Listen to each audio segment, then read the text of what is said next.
Yeah, I'm there. What up? Yeah, I'm gonna get some of the guys in the channel, All and right, okay, cool. Let me just run the intro. Let me just run the intro. Let's run the intro.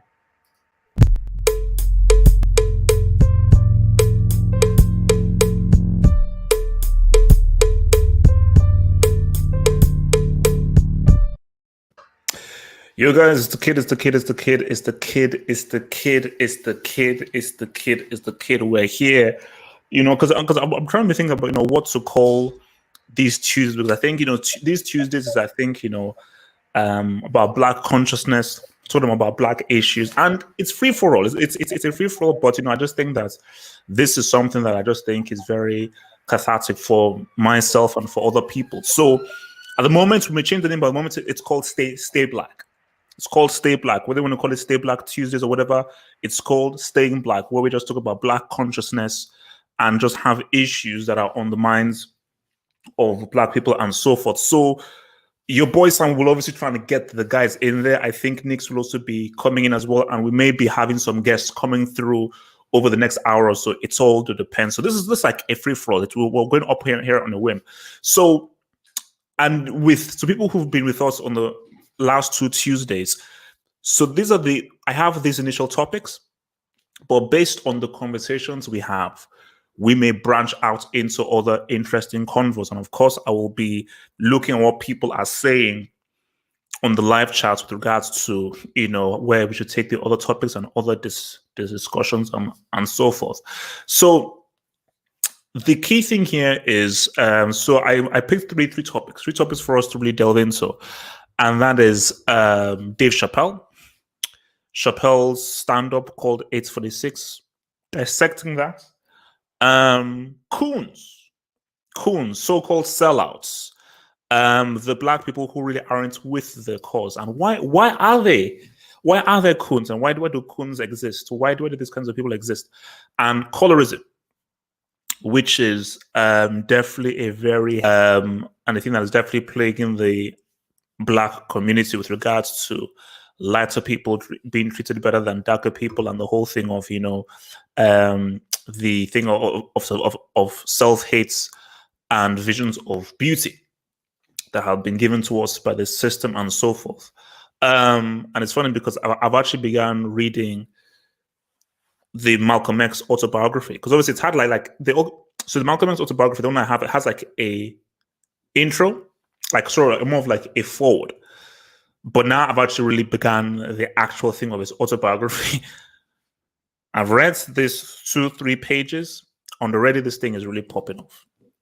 This thing is already popping off crazy. So we'll definitely get there. So obviously we'll wait for Sam and the others to sort of file into the room. So while we're waiting for the others to come into the room and so forth, let me just give my thoughts. Let me just kick things off, and then we can kick it over to the guests once they arrive.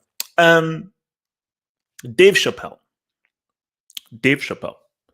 So, in case you may not know, Dave Chappelle was trending, I think, like a few days ago, because he came out with this kind of special or something. I don't know. I'm not even sure what it is, but he came out with something talking about what was happening with the whole George Floyd murder and so forth, called 846. And I watched it. And when I watched it and so forth, I was like, wow, man, he really said some serious, interesting things. I was like, wow, this guy he's done a lot more than other celebrities have. He definitely did a lot more than Will Smith. And then I was having conversations with my brother. And my brother was like, what the hell did this guy do? And my brother really wasn't really in support with what Dave Chappelle did. I didn't feel like if Dave Chappelle really did anything of much note. And as I've been thinking about it, I get what my brother was coming from, but I still respect what Dave Chappelle did. But essentially, I get where my brother is coming from. So let me just really say where I stand here. And maybe we could even somewhat bring Sam in here and others when they're coming through. So my thing here was, yo, Sam, you there? I'm here. I'm ready to talk. But if we could talk by 8:46. Other guys are coming in. Okay. So let me kick things off, and then I'll give it over to you. So here's my thing about it, Dave Chappelle. So I watched it, and when I was watching it, I was like, oh, this guy said some very key things, some very interesting things. You know, like wow, and he mixed it very well in his comedy and so forth. I was like, okay, wow. You know, he mentioned about how he was born at 8:46. That's went in with, and at 8:46 is how long the murderer had his knee on George Floyd's neck and so forth. I was like, okay, this is all interesting stuff, and about just he made some very good points, but mixed it in with comedy, and people laughed, people learned stuff, and everyone was applauding Dave Chappelle. But then I was thinking about what my brother was saying, and then I said to myself that, is this any time to crack jokes? You see, because my brother's biggest issue with Dave Chappelle's thing was, why weren't you at the funeral? Why weren't you down there on the streets? Why weren't you really down there really doing your thing, fighting the good fight? Of what point is for you being like on your high horse there and really down there on the streets with the people and so forth? And my thing here is, and then that's why I just came to my point of like, is this any time to crack jokes? Because I respect what Dave Chappelle did, because again, he did more than a Will Smith or an Oprah, who they're protecting their brands. But for Dave, as good as what you did was, this is not the time for cracking jokes. There should be nothing to laugh about. Because when you saw there's Stephen Jackson, who was a friend of George Floyd, where you saw flipping Jimmy Fox and these guys, it's all real. There's no joke cracking. It's all, we're not making points. So, because the thing about it is that once you laugh and you can crack jokes, you don't have to take it seriously. So especially for white people, if they view it and they're like, oh my gosh, oh wow, oh, I can see the funny side of it. Oh, this is cool. Yeah, I know it's serious, but hey, but we can still laugh. Cool. You won't take it seriously. So the thing with Dave is, you can't produce a comedy special about this. This isn't any time for a comedy special, because all people will say is, man, Dave Chappelle said some really key things, but he also made us laugh as well. But he made some great, but that was a brilliant way in which he, as a comedian, mixed comedy with what's happening. Like, but there's no time for comedy now. This is real. This is real, and this is serious. So, which is why I have sort of like, again, I watched it, I was like, okay, wow, what Dave Chappelle was like, boom. But Dave, same thing with Will Smith, or same thing with all of these guys, gets on a mic, looks straight at a camera, and make commentary. Now, we already talked a bit about why do we need celebrities to say stuff? Why do we need celebrities to have to say stuff? Blah, blah, blah, blah, blah. I say we live in a stupid world that is obsessed with celebrity, and unfortunately, celebrities make things happen and change things. Just as we just heard with Marcus Rashford, helping to feed these younger people and so forth. So, they can sort of change things. So that's why I stand with the whole Dave Chappelle thing. So before I come to Sam, so Sam, in your view, are you in full support with what Dave Chappelle did? Or should you be like, stop dancing and joking around for white people and so forth, get down there and actually make some real commentary? Thoughts, Sam? Hey, one thing first of all, before I address that, the person below me, that's my sister. Okay, cool. Interesting thing about her is that she can tell you a lot about the Black experience through like at those upper echelons. She's a doctor right now in New York City. She also went to an Ivy League college in New York, which is one of the top colleges in the U.S., University of Pennsylvania. Okay. And other than that, and she can basically give you that whole experience of being a Black female. And that. Okay. So she'll be giving her input on that, but like pretty much to address what you talked about. I mean, when I heard Dave Chappelle did it, I think, for who he is and for the nature of person that he is. I think he addressed the issue properly. I think because he's a comedian. He's not going to. It's not going to be the delivery is not going to be the same as somebody who's like a really who's all about social justice. but he did address it, and he did try to make it as relative as possible. You could tell it wasn't supposed to be funny. I look online and some of the people, and what's interesting though is that when you realize Dave Chappelle has a very broad following from like black people, white people, a lot of white people who aren't really into like black people's interest and whatnot, but they are into Dave Chappelle. So a lot of them, because I notice on Facebook and social media and stuff like that, that you'll see people like getting all pissed off about his content, about this content or this, or even when like when he went AWOL for all those times, but they try not to listen to it. Like I even saw one comment like on Facebook today.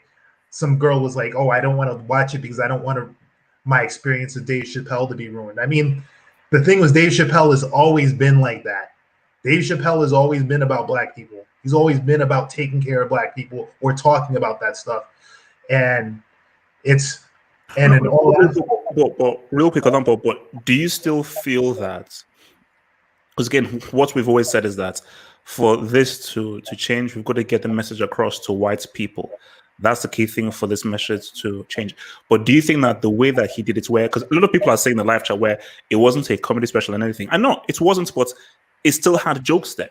People still laughed. And it was mostly serious. He tried to package it. So do you think the way he put it across can actually be effective? Or people just say, well, that was still, yeah, it was serious, but yeah, that was still Dave Chappelle still putting some jokes in there. So how effective is what he did in the format that he did it in? I think he gave it the right way. He still delivered it the right way, because I mean, when you're thinking about it, this was still kind of like a featurette.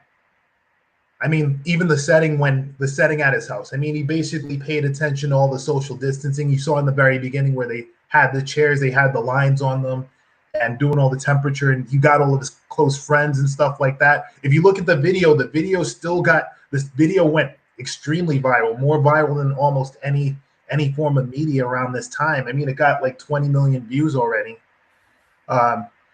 So I mean, the thing, and it's not like he's not going to appeal to people. He's breaking it down. You don't have to be super complicated about the message. You have to keep it straightforward, keep it simple, and just show your emotion, which he did. And I think it worked, because here's the thing: at the end of the day, the people that don't support the cause, they're not going to support the cause. I mean, the people who are on the fence, they're still going to be on the fence. It's going to be a matter of getting those people that are on the fence but are supporters to sympathize. And I think he did that. Okay, so let me bring in Heather into this. So Heather, in your point of view, so for Dave Chappelle, do you think what he did was effective and helpful, or would you have wanted him to do it in a different form, far more serious, and actually be on the ground like a Jamie Foxx and so forth? Well, I'll first say hello.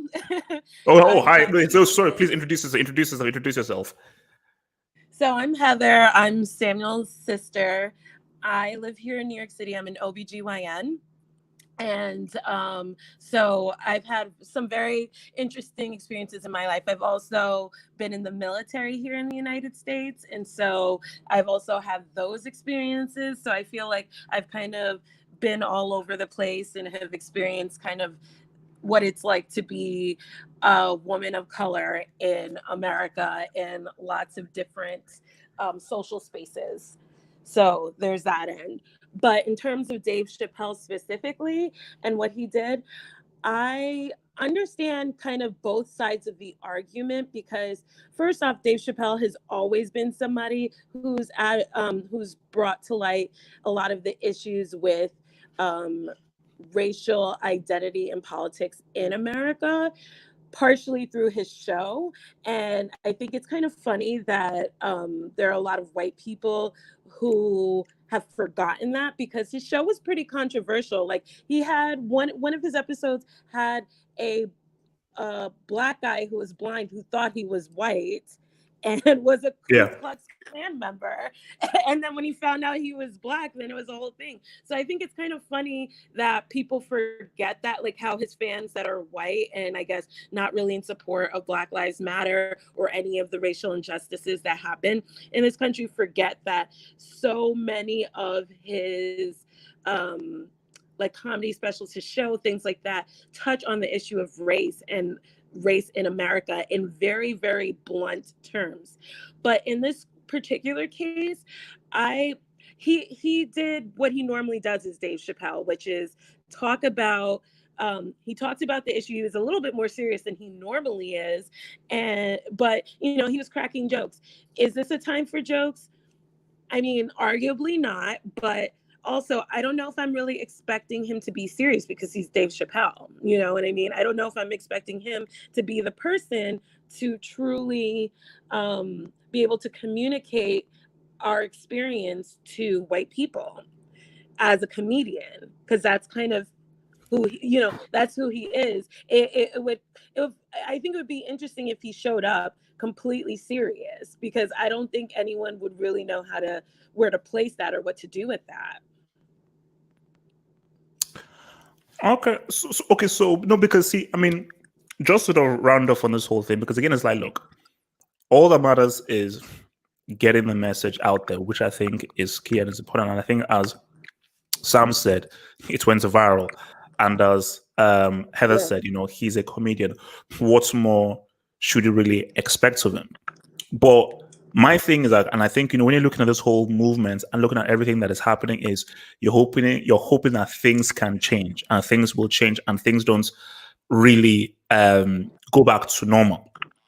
And again, because really, this was a debate that me and my brother was having, because my brother just said, "Nah, Dave Chappelle, you can do more. You can do more than just do a thinking special." But I was like, you know what? No, I respect what he did, but I get where my brother was coming from in the fact of like, well, you could do more, but I still respect what he did. But my issue though is that, as I suppose, so this is the thing of, should we expect more from a Black comedian? Because I think if you're just a comedian, you're just a comedian. But I think, as we know in his life and so forth, Black people just can't be like white people. Black people can't be regular. You have to work twice as hard and you have to be far more conscious of what you're doing. So I'll just hook it back to Sam and Heather. So I'll go to Sam. So as someone who is Black, yeah, you're a critic, but someone who is Black, is there much more of pressure for Dave to do more, or we can't expect too much from him? He's still a comedian. I would say subconsciously there is, but as far as the amount of participation, I mean, that's up for debate. I mean, because you're kind of when you're a celebrity, you're in one of those situations where you're damned if you do, damned if you don't. And in a lot of cases, it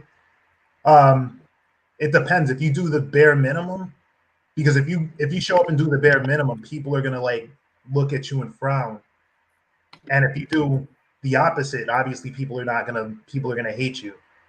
If you stay quiet, you're still damned, because like people are gonna be like, why are you not talking? Like literally the only thing that he could really do to really appeal to, I think this came out what he did was mostly positive. That's why I say what he did was mostly positive. I mean, that maybe pay a couple dollars. I mean, a couple dollars being a couple million to like to something like that. But that's what I would think. All right, and for you, Heather? Can you repeat the question again? Sorry. Yes, so basically, so do you think that because Dave Chappelle is Black, Keithy, because he's Black, is there much more of a duty for him to do more and speak more? Because again, like I think the points of when people are making is that, look, you had guys like Jamie Foxx, you had guys like, I've gotten the female comedian who was in Girls Trip, all of these people who went right down there on the streets to the funeral and so forth. So is there maybe a greater pressure for those Black celebrities at a much higher level to do more during this time? Because this isn't a regular time, because it's a very critical time. So you have to go that extra mile, or we can't expect them to go that extra mile. Well, you bring up a very interesting point, because there's also a lot of discussion about this in my field of medicine about what the responsibility and duties are of Black physicians also in bringing, kind of speaking out and bringing awareness. And so what I have to say about that in particular for like Dave Chappelle and Black comedians is that I don't know if it's necessarily their duty to do that, because we are not the ones, Black people are not the ones who created racism. We're not the ones who've created this system. It's a system that was created by white people. So ultimately, and I think this is a very interesting way to look at it, because when I started reading about it, I'm like, you know what, that's right. It's ultimately white people's responsibility to educate themselves, to advocate for better in the system that they created. You know what I mean? Because oftentimes those of us who are Black have to always be the ones to raise awareness, bring awareness, right? These Black comedians like have constantly had to be the ones to, bring it to the masses what our issues are. At what point does that stop? And at what point do like the people who created this system actually take ownership for the wrong that they do and like actually do the work to fix what they have done? So, it's like, should a Black comedian do it? I mean, hey, maybe, but like at the same time, we can't always be the ones to like be out there on the streets, because we did not make the system. It was white people who made it. And on that point, I will probably come to our point later on, Heather, but you made a point about how it is up to white people to dismantle the system. And this is a point I will come back to after we do these few topics. But as I've always said, Black people have two choices. You either go to war to dismantle the system, or you create a new system. There is no way white people will give up their privileges. This system can't work within equality. This system and equality don't go. It's like oil and water. It doesn't go. This system, by its very nature, is supposed to be unequal. So people, you trying to find equality or trying to say, white people dismantle this, dismantle my privileges, dismantle me thinking that I am naturally better than you and I have the opportunities than you? No way. You're going to have to fight and kill me to take away those privileges that I strive for, either consciously or subconsciously. So that's a separate thing that we'll probably come back to. I wanted to discuss here are about Coons. Coons, I don't know what they call them, Coons, what they want to call them, Uncle Tom's, what they want to call them, sellouts. And again, this is a deeply psychological thing, because whether you want to look, the biggest name here is a Candace Owens, and let me just even start here with a Candace Owens, because see, Candace Owens is interesting. She's interesting because I did a little bit of research, because again, I don't want to follow her. I don't want because again, I'm not really about that, but I wanted us to do some research about what she was about and so forth. Because what you have to understand is that Black people can be Republicans too. The worst thing for Black people to be a monolith and only think in one way, that is stupid. My uncle is a Republican. He's a Republican. And he's not a bad guy, but based on just how he is, his work and everything, he's a surgeon, earns quite a lot of money and so forth. Being a Republican means that his family do far better financially than him being a Democrat. And the whole Democrats and everything, that's even a whole separate thing, where Democrats are not there to save Black people. That's a myth that Black people are still sort of suffering from, and they're still buying that Kool-Aid. But you look at a Candace Owens, and I think this links into our topic of colorism, because think about there being, whether it's a sellouts, Coons, and so forth, is the quote-unquote success of the system, is a success of white supremacy, because white supremacy's greatest success wasn't the physical enslavement, wasn't the racial abuse and so forth. It was the psychological belief that the Black man is inferior to the white man. Not only that, is that the Black man yearns to be like the white man, but they can never be. So you take an example like a Candace Owens. You see, Candace Owens, you have to look at who she's married to. She's married to a white English dude. This white English dude is from the upper class of English society. So, because the way that you really know someone by who they marry, and that is key. So, by Candace Owens marrying into that and that kind of society, there is a specific kind of thing that she wants to be, and she wants to sort of be someone who, in her mind, because of psychological damage, feels that she's in the know. She feels that she's taking the red pill. And by her being complimented by white people by saying, oh, no, look, you know, what you're saying is right, what you're saying is clever, you are sort of at a level ahead of them. That is you, again, buying into that's the myth of the racist white system. Again, I always quote the great rap line from Prodigy of Mobb Deep: rob land like a white man, plans to overtake your whole shit while shaking your hand. It is a con job. And many coons and everything, they fall for the con because they fall for the belief that, oh my gosh, I'm in the know. I'm not part of the monolith. You know, what I'm doing is the right thing. But no, you're just being used. So Candace Owens, you're being used as an excuse for white racists to say, hey, there's no real racism. This stuff isn't there.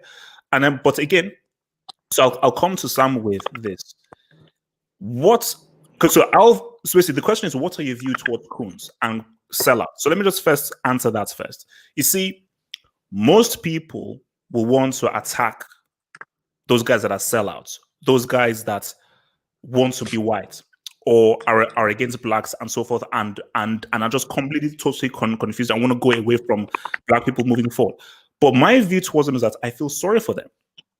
You have to feel sorry for them rather than hate them. You have to feel sorry for them because they are lost.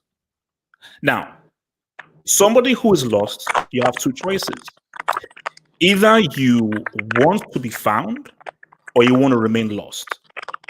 And if somebody wants to be found, you have to try and give them a chance or give them as many chances as possible for them to be to find their way back and to correct their course. But for some people who don't want to be found, you've got to leave them be. You've got to leave them be and let them down that road. So the Coons and Uncle Toms, they are a byproduct of this successful system, which is the psychological belief that whiteness is what you want to achieve. Whiteness is the pinnacle. Whiteness is right. And even black people right now who may feel that they've been freed and they're on the right path, sometimes you fall into that whole subconsciousness of, I need to appeal to whiteness. I need white approval based off the world that they've built. And this kind of concept, this kind of mirage that they've built of where whiteness is what you yearn for to achieve. So for you, Sam, what are your views towards Uncle Tom's, Coons, and so forth? There's actually I have an interesting opinion on them, because here's the thing. There's multiple types of coons, and a couple of like black leaders that we've had back in the day would be considered coons nowadays.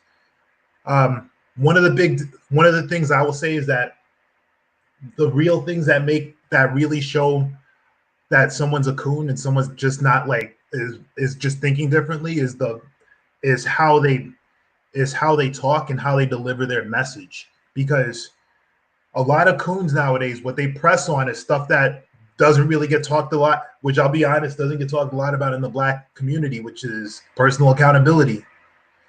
I mean, because obviously because in reality, we're taking care of two fights. We're taking care of the fight inside of our community and the fight outside. But the thing about them is that the difference with coons is that coons really, their big thing they do is that they press a lot of those messages out. They essentially throw all the dirty laundry out there. Like a lot of the stuff we're actually thinking inside, they basically tell everybody to know. They're just like, okay, and that this is the prime problem, rather than looking at the whole perspective. And they have an agenda. So and we were talking about this in a couple podcasts ago, but a lot of black people in America and a lot of black people all over the place are not liberals. I mean, a lot of cases we're very conservative when it comes down to it. I mean, like that's what I learned. I learned that recently, that most black people by nature are conservative, not liberals. Yeah. Like even from the financial sense, in terms of money, in terms of business, in terms of things like family values. Like when there's a proper family system, they're very family oriented. And even in terms of personal accountability, a lot of the stuff that's happened, I mean, really has been breakdown of the family unit.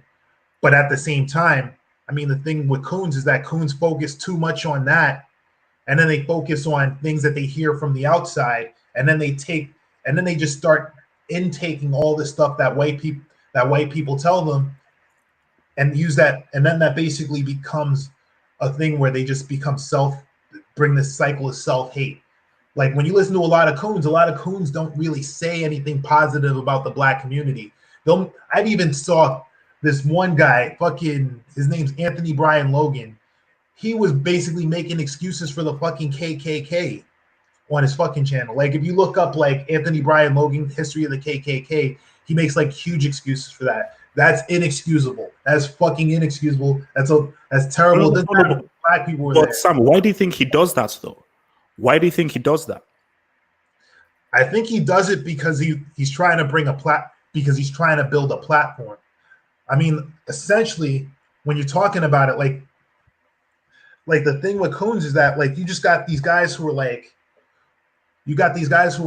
I mean, they were probably originally like somewhere along the middle of the line. They were probably thinking that they were drinking drinking the black Kool-Aid, and then eventually they become more conservative. And then on top of that, there's the combination of self-hate in there, and then you have your Coon. And I would say there's two, and the categories I'm going to get into. You got your old school Coon, which is basically like which are people from the older generation, from like the 60s and the 50s. A lot of these guys, they tend to be guys who work in high positions of power in government. They'll be like your Black police chief that's like 60 years old. He grew up during like Jim Crow South.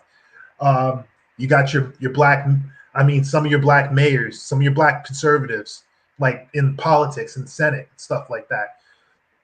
You got those guys. One example of an old school Coon would be, and even celebrities too. There's some of old school celebrities. So like examples of old school, some guys who I'd say old school Coons. Morgan Freeman is the number one. That motherfucker is a big fucking Coon. Like driving. He drove Miss Daisy. Yeah, exactly. Bill Cosby. Bill Cosby is a fucking Coon. Like, think about it. Like, I mean, some of the messages he posted during the Ferguson riots. There was a reason why a lot of Black women were like really hating on him hard, like when after the case, apart from the sexual assault, and why the Black community was hating on him apart from the sexual assault. It was because he said all those messages. That's one of my hypotheses. Because he said all those messages about the Black community, he turned his back on him when he basically just got exposed for whatever happened. Then you got your new school Coons, which those are people like your Anthony Brian Logan, your Officer Tatum, even the Hodge twins. The Hodge twins, I would say they got their Black card revoked. They're a bunch of mixed dudes. They might as well stay white because fuck those guys. And then you got Candace Owens. But Candace Owens, to me, she's actually a very interesting one because I think out of all of them, she's the only one that I can see actually becoming a serious political force. Oh yeah. She has a good understanding of the political system. She has connections with them. She does a lot of meetings and a lot of stuff with the Trump regime. I'm going to call it the Trump regime, by the way. And on top of that, I mean, it's just, I could see her running for office running to become the president of the United States in 2024. She'll be the right age. She has the right political backing and connections. She can do it. She may not make the primary, but she'll definitely be in the running. Another one too. Somebody brought up here, Lil Wayne. For sure. But look, it's Lil Wayne. What do you expect? It's Lil Wayne. It's Lil Wayne, man. So what do you expect? I just wait, Sam. I mean, because let me come to Nix because Nix is obviously here for half an hour before he has to go. So Nix, we're talking about Coons and about Uncle Tom's sellouts and so forth. So from your point of view, what are your view towards sellouts and Coons? Because for me, my view and my feeling towards them is that I feel sorry for them because they are a byproduct and a result of the successful system of white supremacy, i.e., the sickness that we have as Black people, either consciously or subconsciously, to want to achieve this mirage of whiteness being greatness and so forth, based on how we've been psychologically beaten down, slave mentality. So what are your views and your feelings towards people that are Coons?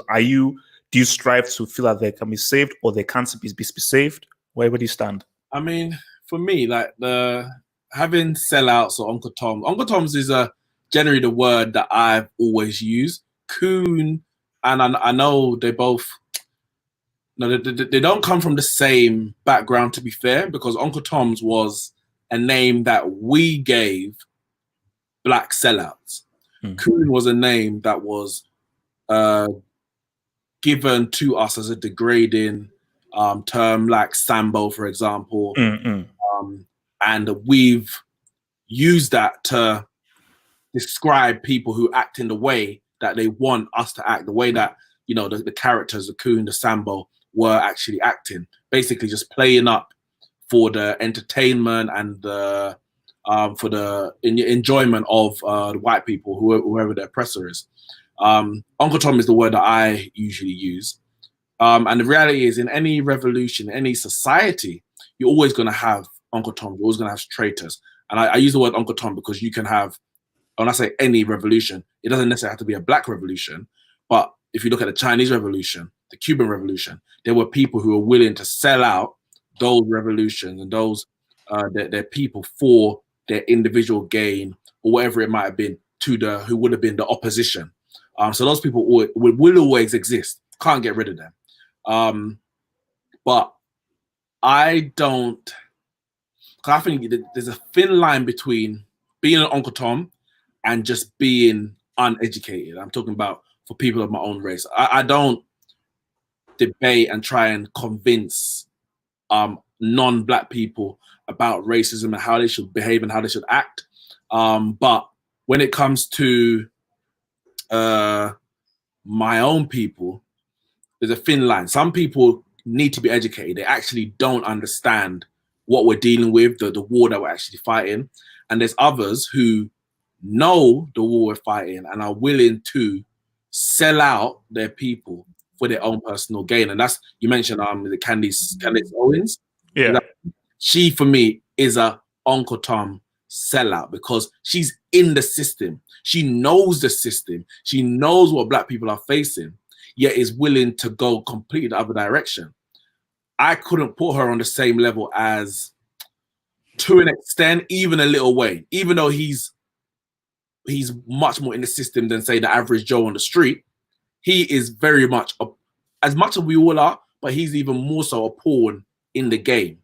He's probably the literal definition of like a Sambo, who's like, okay, cool, you're making music, you're entertaining us, you're entertaining your people, you're keeping them subdued by the lack of informative lyrics that you're actually putting out there. So we're going to allow you to do your job.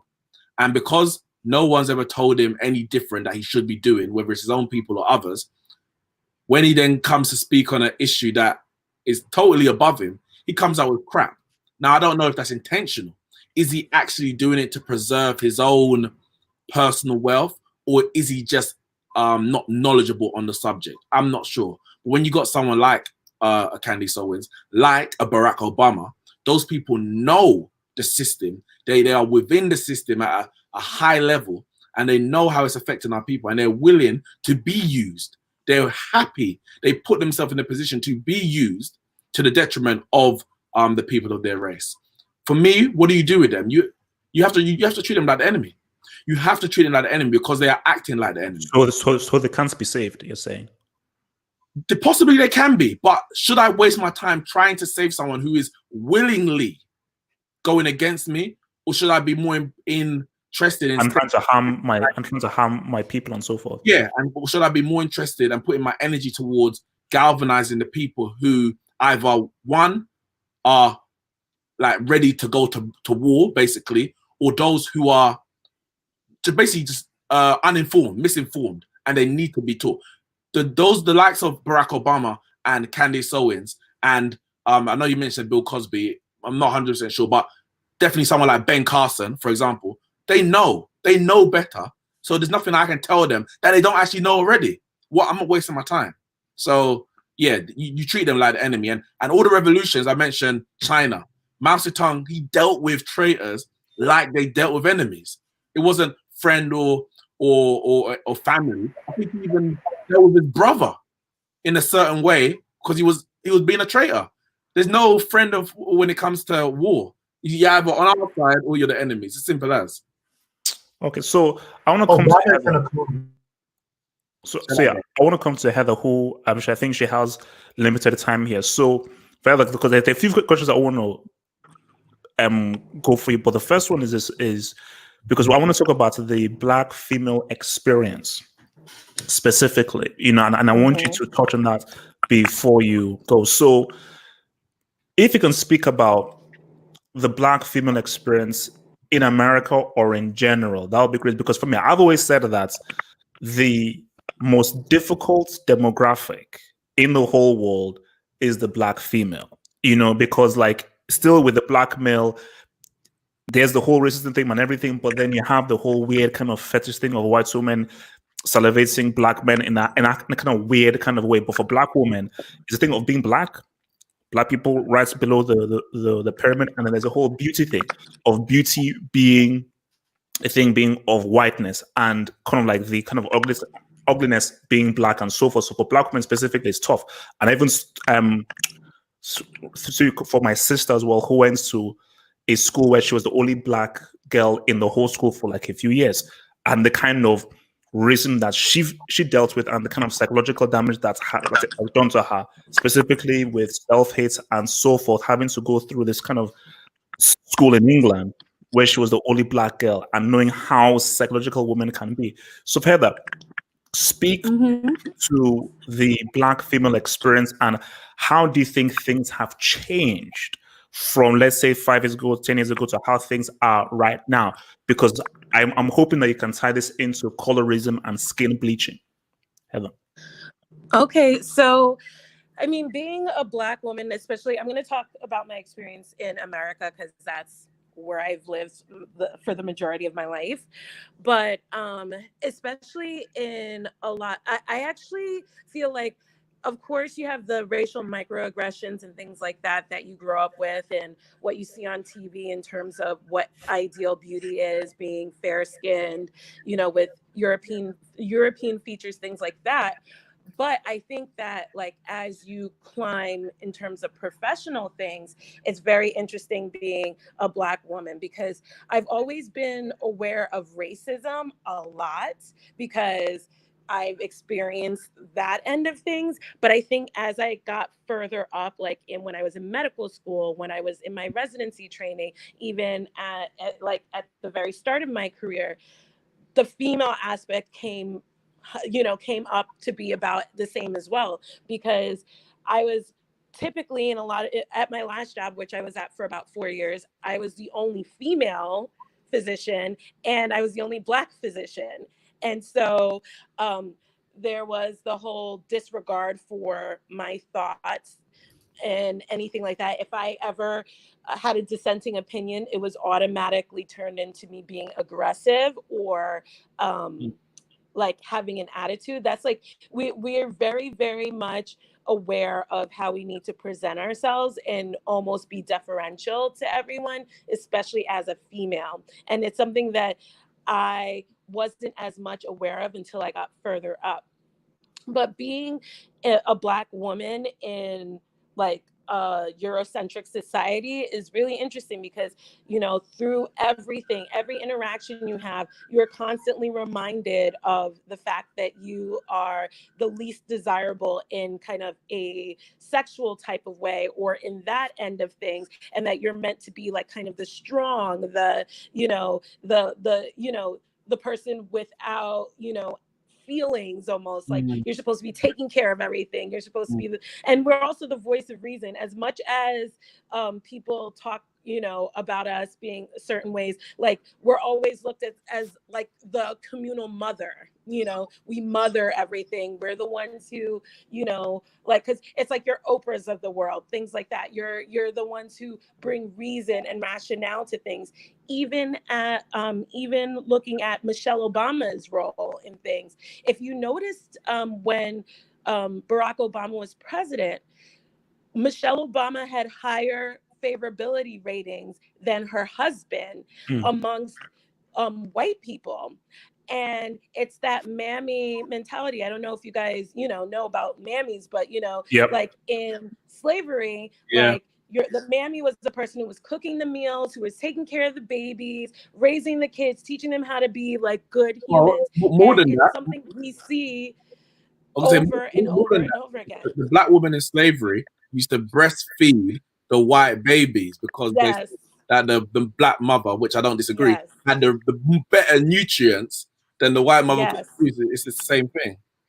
And it's something that I just brought. I actually did a little series on Black maternal health, just because, and its roots in systemic racism and implicit bias. And one of there's a few things that I mentioned with that in terms of why we see worse health outcomes in Black moms and Black women. It's rooted in slavery, because just like you mentioned, Black women breastfed white babies to the detriment of their own children. There were higher neonatal and infant mortality rates during the times of slavery, because Black women would use all their breast milk to feed their white masters' children and did not have enough milk to feed their own children. So, and then there's also some reports of, because some women who were slaves, they did not want their children to grow up into that slavery. They would kill their kids sometimes to try to spare them of some of the, you know, some of what was going to happen to them, because they saw if I'm bringing a child into this life, for what? And so there was that. Also, the amount of, especially for Black women, and the distrust they have specifically for the field of gynecology, which I'm in, which is like the care of, you know, reproductive organs, is that there was one guy, J. Marion Sims, who's considered the father of gynecology, who used to perform experimental surgeries on his female slaves with no anesthesia. These girls were like 17, 18, 19 years old. And that's how he would test out these different surgical procedures, or kind of how a certain disease process would happen in Black slaves, and would use that information to make it better for white women.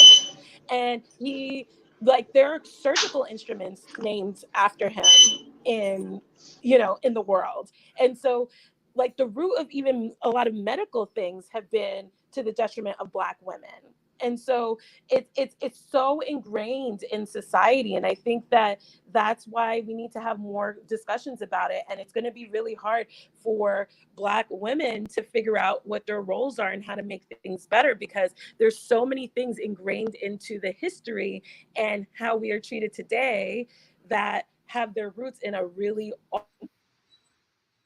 awful, terrible past. Okay, so Heather, because we have about 5 minutes before Nick needs to leave, and I know, Heather, you need to leave soon, because there's something I want to ask of you, Heather, specifically with regards to colorism and skin bleaching, because I know you're in the medical field. I want you to expand on, so hope you can give us maybe like 20 more minutes or something. So, Nick, just final 5 minutes and so forth. Fine. What do you think? I mean, just from what Heather said, I mean, what do you think of the role of Black women now? And do you think that things have gotten better for them, gotten worse for them in this kind of world that we're living in? Well, listen, Malcolm X in the 60s said that the Black woman is the most unprotected, the most basically fragile, the most exposed, the most oppressed woman in America. And I don't think much has changed. I don't think much has changed. And it's not about even a competition about who gets abused the most, blah, blah, blah. But Black women are fighting a battle on fronts that Black men aren't fighting. We're fighting a battle on some fronts that they're not, but they're also fighting on fronts that we're not fighting. The fact that women are so disregarded in society, white women alone, to be black and to be a woman is doubly hard. So I think as a black man, there's so much more that we need to do, we should be doing to protect our black women. There's we heard yesterday, I think it would have been the killing of activist, a Black Lives Matter activist. Yeah. Those kind of things shouldn't be happening. They should not be happening, because when we've had our protests and organizations in the past, those things happened. Why haven't we learned from that? Why have we not gone back and said, when we have our protests and our uprisings, they always target certain activists to derail the movement, but we've allowed it to happen again, and we're going to continue to have for it to happen again until we build a proper defense mechanism against these kind of things. In the 80s, we had the Black Panther Party, and the Black Panther Party for self-defense. They took the right to bear arms and said, we're going to protect our community because you, the police, or as they call it, the pigs, you weren't protecting us. If anything, you were attacking us. So we're going to protect our community. Right now, we are so exposed to anyone and anything from all different angles, whether it's through the media, whether it's through health in terms of food, whether it's direct police brutality. We're so exposed, and we have no means of protecting ourselves and protecting our women. The women are they give birth to nations. So they are the most important if we're going to continue the community, continue the race, continue the fight. We need to reproduce. So keeping the women is so important, but we're so broken as people. Black men are in prison, being killed by police, killed by each other. We're so broken that we have no defense mechanism. And it's not through accident, not through coincidence. It's strategic. We're targeted in certain ways to ensure that we can't build certain families. Over here, for example, in the United Kingdom, with the advent and the enforcement of social services, they break up the families. You can't discipline your child in a certain way. If you have a baby and you're not with the dad, you can get your own house. So then it doesn't promote a man and woman raising a child together. People are just going to have a baby so they can get their own house. Things are systematically put in to derail the black families, and we're not doing anything to counter it. Okay, so I think Nix, you probably have to jet off soon. But Nix, man, thanks for having me. Anyway, cheers, man. Heather, I want to come back to you, and I want to talk about skin bleaching. Now, let me just set the stage. Let me just set the stage. I remember when I went back to Nigeria, because I was just hearing things of skin bleaching and everything, and I was like, wow, this is crazy. And my thinking was, okay, skin bleaching is definitely a thing that's happening out beyond the continent because of the slave mentality, history of slaves. So for African Americans, we think of skin bleaching, or even black people out in Europe. I get it because you're facing racism. To my shock, I remember I was having a conversation with my mom in Nigeria, and this was way back, like at least 10 or 12 years ago. My mom was saying about how there is now the skin bleaching industry is rising, and the skin bleaching product was one of the most in-demand products by African women. I remember when a Christmas a few years ago, me and my brother, and I was staring at this woman in Nigeria, where she looked like she looked like a Christmas tree because she was so light and it looked so unnatural. So, and you see, it's one of the most depressing, saddest things, which is skin bleaching, because it ties into colorism. Because again, everything goes back to the success of the white supremacy system, which is that white is the best, white is what you yearn for, and white is beautiful, which is the lie that they have enforced upon you. It's complete and utter bullshit. But that is the lie that has been fed to black people, and black people have unfortunately believed, which is why lighter skinned people are treated better than the darker skinned people, which is why the darker skinned people want to try to bleach their skin because they feel that, and this is the huge failure of some black men. Black men are go towards more the light skinned woman. You even hear in R&B songs, rap songs, and light skin, I've got a light skin, and the numerous insults towards dark skinned women and those kind of sick, demented, and black people, black guys who make jokes of darker skinned women. So, for Heather, in your view, so many things. So, first off, what is your view on skin bleaching and why it happens? And do you think that we are still seeing a rise of women who are still bleaching their skin to look lighter?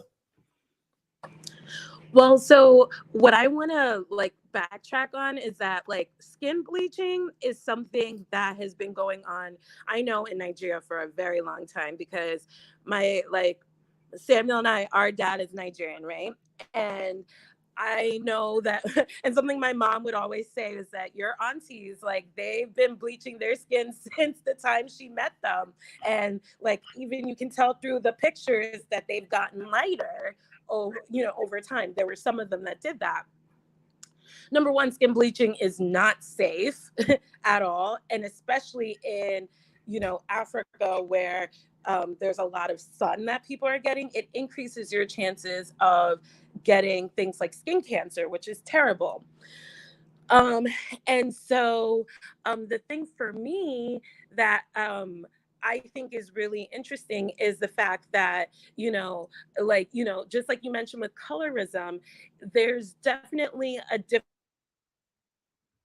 in how people of lighter skin tones within the Black and African community are treated. Like, for example,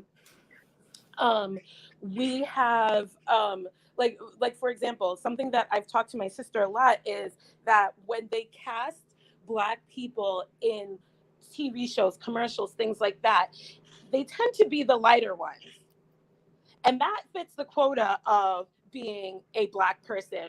Or Wait, Heather, and very briefly, please. Also, because I love you went there. I love you went there. Halle Berry and now Google Mpotharo. And previously it was, I've forgotten the name of the lady, she was in Crash. What Hollywood does, and I love that you went there, is they pick their light-skinned female and say, that's a Black quota. And we say, boom, that's a Black female. We don't have to do anything, right. But it's always the light skin. But please continue.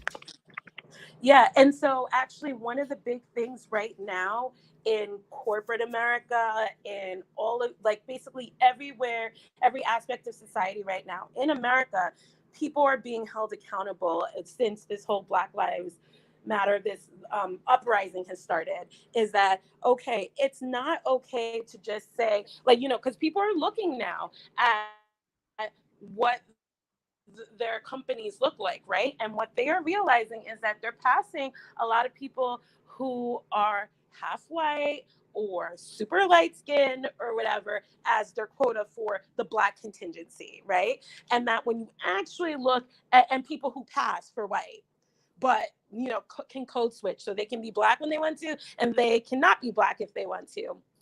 And what you notice is that now people are actually holding them accountable. Like, hey, it's not okay to say, to just say, oh, we have a Black person in quotes, but you need to have, a color spectrum. Because you know what? Like, as somebody who grew up in New York City, in the inner city parts of this, of here, it's like, yeah, you'll have people who are a Black doctor or a Black lawyer or whatever, but they don't look like me, because I'm dark skinned, And so when we're talking about representation, when we're talking about that stuff, it's not just somebody who identifies as Black or identifies as white or identifies themselves as Hispanic, but somebody who looks like it too, and who looks like the different types of people that come under that umbrella. Because ultimately, what our society has been showing, like dark-skinned Black people, especially dark-skinned Black women, is that in order to be successful, you need to be lighter skinned. And that's where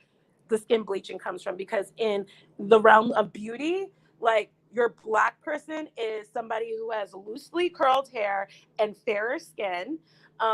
even in the upper echelons of professional things, like even in medicine where I am and things like that, it tends to be the people who end up on top tend to be lighter skin, right? So what the message that is constantly being shown, even within the Black community, is that lighter is better, No, and that but sorry, Heather, just briefly, because again, this is what confuses me. See, even if it's wrong, I get it in media because because you're presenting something. But in your field, which is about skill and right. about expertise, why does it really matter what you look like? If you could expand on that. Oh yes, I would definitely love to expand on that, because let me tell you, it's like what's very interesting is, because the thing about it is, like, for example, there were two Black people in my residency program when I was training for OBGYN, right? And I was dark skinned, and the other girl was lighter, and like her, because she was mixed, right? And the thing about it is that automatically it was like people still talk about appearance in terms of, oh, like, they like, people still talk about hair, people still talk about that, and they also feel like it's more palatable. Like, it's more like, even though it has something to do with skill, there's still being a female in medicine, in law, in whatever. Women, we still get objectified. You know what I mean?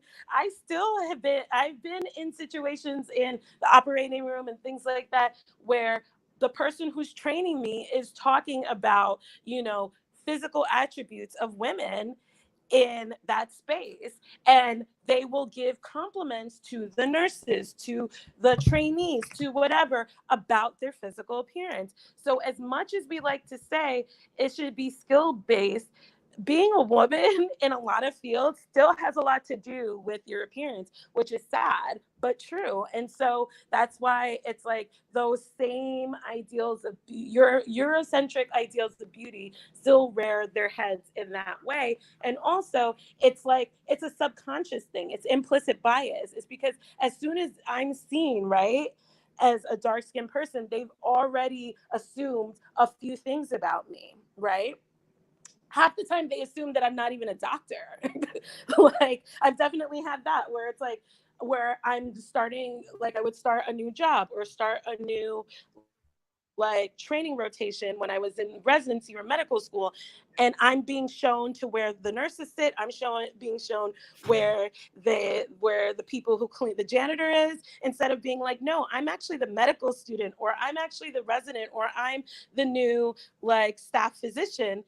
I deserve to be here. There's a lot of implicit bias that already gets, that people already hold, that they look at a dark-skinned person and they think a whole variety of things.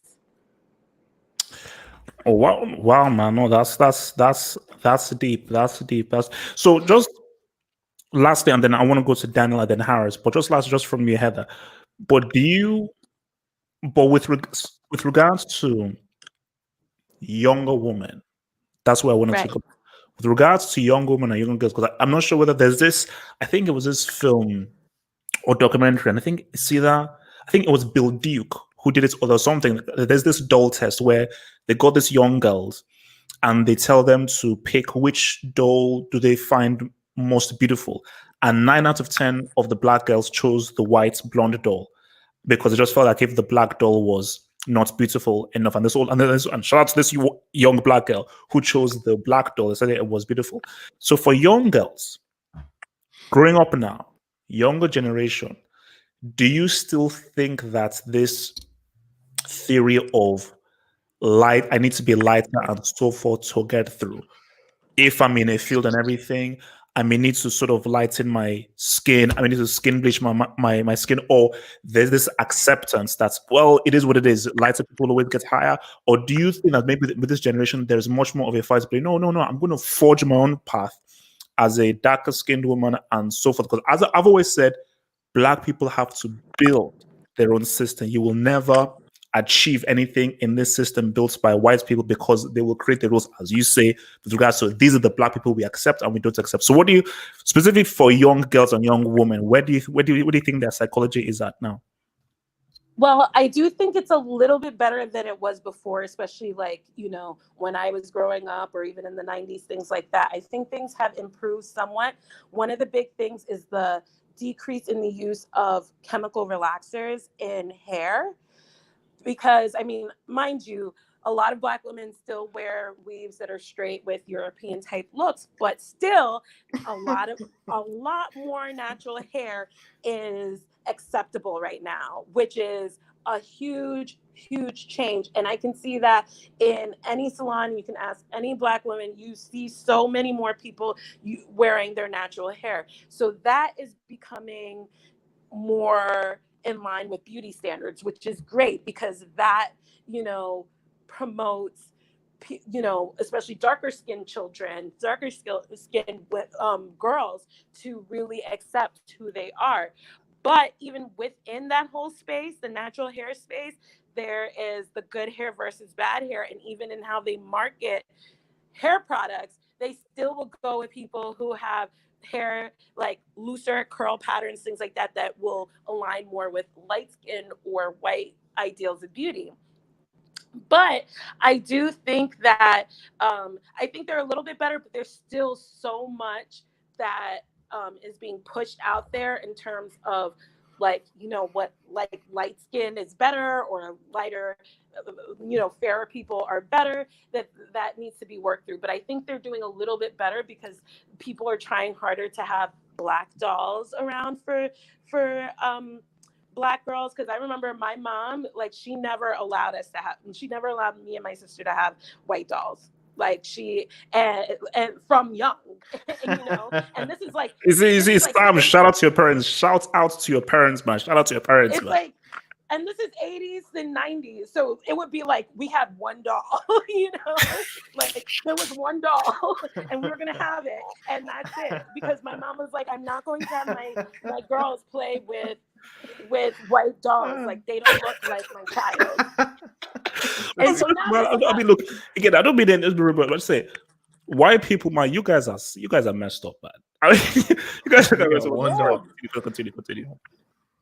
But yeah, no, and so there's a lot more in that respect. There are a lot more books that have Black characters as leading characters, and a lot more things that help Black girls with respecting themselves and not just seeing that, you see yourself and then you look at the book and it's like someone who looks nothing like you, and you're just like, how, like, because even as a child, I remember being like, well, I don't get it, because my mom would always make sure, there was like a strong foundation, but still, you go to school, you go to all these things. And I remember I was the weird girl because I didn't have all the Barbies, because my mom was like, that's not going to happen. And so, but now there's a lot more diversity in that, but we still have a long way to go, because you have to understand that children learn things from their parents too. And if your parents are struggling with their identity and their self-worth and that kind of stuff, that leaks into the kids no matter what you try to speak into them. If you yourself, as a dark-skinned Black woman, do not feel comfortable with how you look or other dark-skinned people look, if your child is like that, you can tell her she's beautiful all day, but when she sees you trying to lighten your skin, try to straighten your hair, all the little backwards comments, things like that people make, it will affect you, or even your family. But yeah, just real quick, because again, it's funny when you said about the whole Barbie thing, which is so key, because I remember my sister playing with Barbie dolls, and they were all white. I think there was like maybe like one Black doll, and we even used to crack jokes in our old age. Why didn't we ever play with the Black doll? Yes. And I just want that would have been such a massive psychological thing on my sister, because see, my sister, she's a model and everything, Right. because the whole model look and everything. But I knew, and even now, even my sister, I know that my sister still deals with that psychological trauma of you were playing with all those Barbie dolls that were all white, and then you went to an all white school where you were the only Black girl, and so forth. Which is why not, my sister just has a kind of. But it is okay. What you said is that they learn from when they are young, and if you're a Black girl playing with only white dolls, that does something to you. But Heather, just this is a question I wanted to ask you, and I want to come to Daniel after. But when you look at a Halle Berry or a Gugu Mbatha-Raw or an Amanda Seales. So light-skinned women who are either movie stars or light-skinned or mixed-race women who are either the leaders of these social justice movements. How do you view them? Do you view them as, black women in like that? Or are you like, are they black or not black? So what is your personal view towards them and how they're presented as the face of being the movie stars and the face of these social justice movements? Well, specifically talking about the social justice movement, I feel like a lot of darker skinned women, myself included, we feel like those are the people who are socially acceptable to come and talk about it, but we're the ones who are out on the streets like actually getting like beaten by the cops and tear gassed and things like that. And that's what a lot of like dark skinned women are upset about too, because we feel like we're like sacrificed, in a certain respect. Because like I was talking to my sister who has said she and a lot of her friends who, my sister is in her early 30s, she's like, I am not going out there again. Like, she's like, I've been out there. I feel like I'm not protected. And, and then on TV, you see like the only people you'll see talking about this movement are lighter skinned women. And like, that's not the only voice of Black people and like Black women specifically. And where are the different shades and spectrums of those of Black women who are fighting for this cause? Why is it only one socially acceptable type? You know what I mean? And there are dark-skinned Black women out there sacrificing their bodies, getting arrested, doing all of those things to fight for this cause.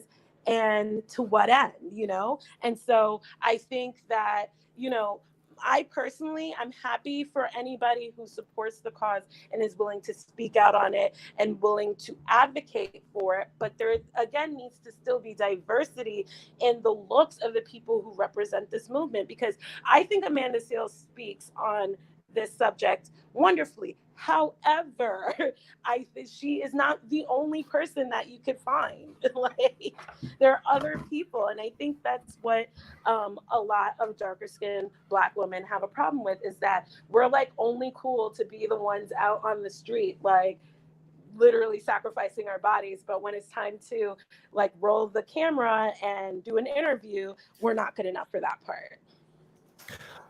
And so before I come to Daniel, I want you to sort of speak on this. It's very interesting what you just said, and I think it is linked into Rosa Parks, because I'm trying to find the name. If someone can remember, there was a lady. Rosa Parks wasn't the first lady to. Claudette Colvin. Claudette Colvin. Who? Claudette Colvin is the name. Claudette Colvin. Claudette Colvin was the first lady to refuse to sit at the back of the bus. But the reason why she wasn't promoted, she was darker skinned and she was pregnant. And the movement said that was a bad image to use to promote the movement, which is complete and utter bullcrap. Because Rosa Parks, lighter skinned, better educated, was a better face of the movement. But I'm so glad news, because I will never ever say Rosa Parks was the first. I even speak of her name being the first of anything. No, it was Claudette Colvin. I don't give a damn whether she was pregnant. I don't give a damn what her situation. She was the first. And the idea was she was 15 and pregnant. So we're dealing in the South with Christian people. So they don't look at a teenage pregnant girl as being, quote, respectable. Whereas Rosa Parks was old, she had a job working at the NAACP.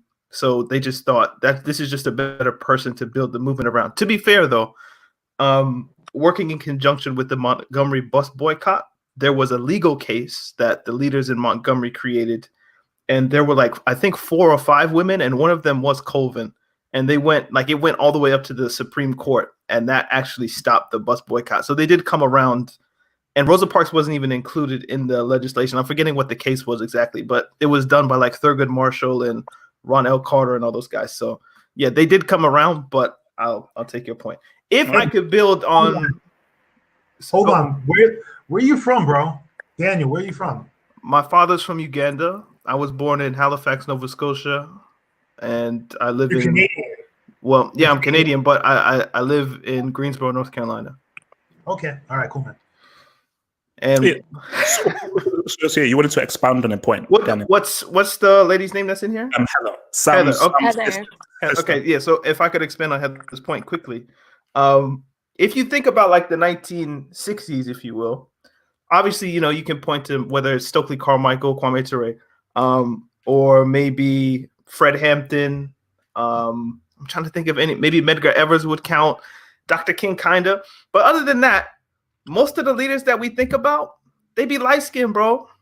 So Malcolm, Louis Farrakhan, although he wasn't in the 60s, Elijah Muhammad, Huey P. Newton, Angela Davis, even to an extent, like the people that be at the forefront of these movements look like me, like they're light-skinned people, and I don't think that's an accident. I've always thought, you know, if Obama was your shade, Double H, he's not becoming fucking president of the United States because people wouldn't be able to rally around a person that has a darker hue. So it's ingrained in people, even in black people, which is the sad part, that, yo, the light-skinned people push them to the front because they're the good face of the movement, and the white people will listen to them. That's what it is.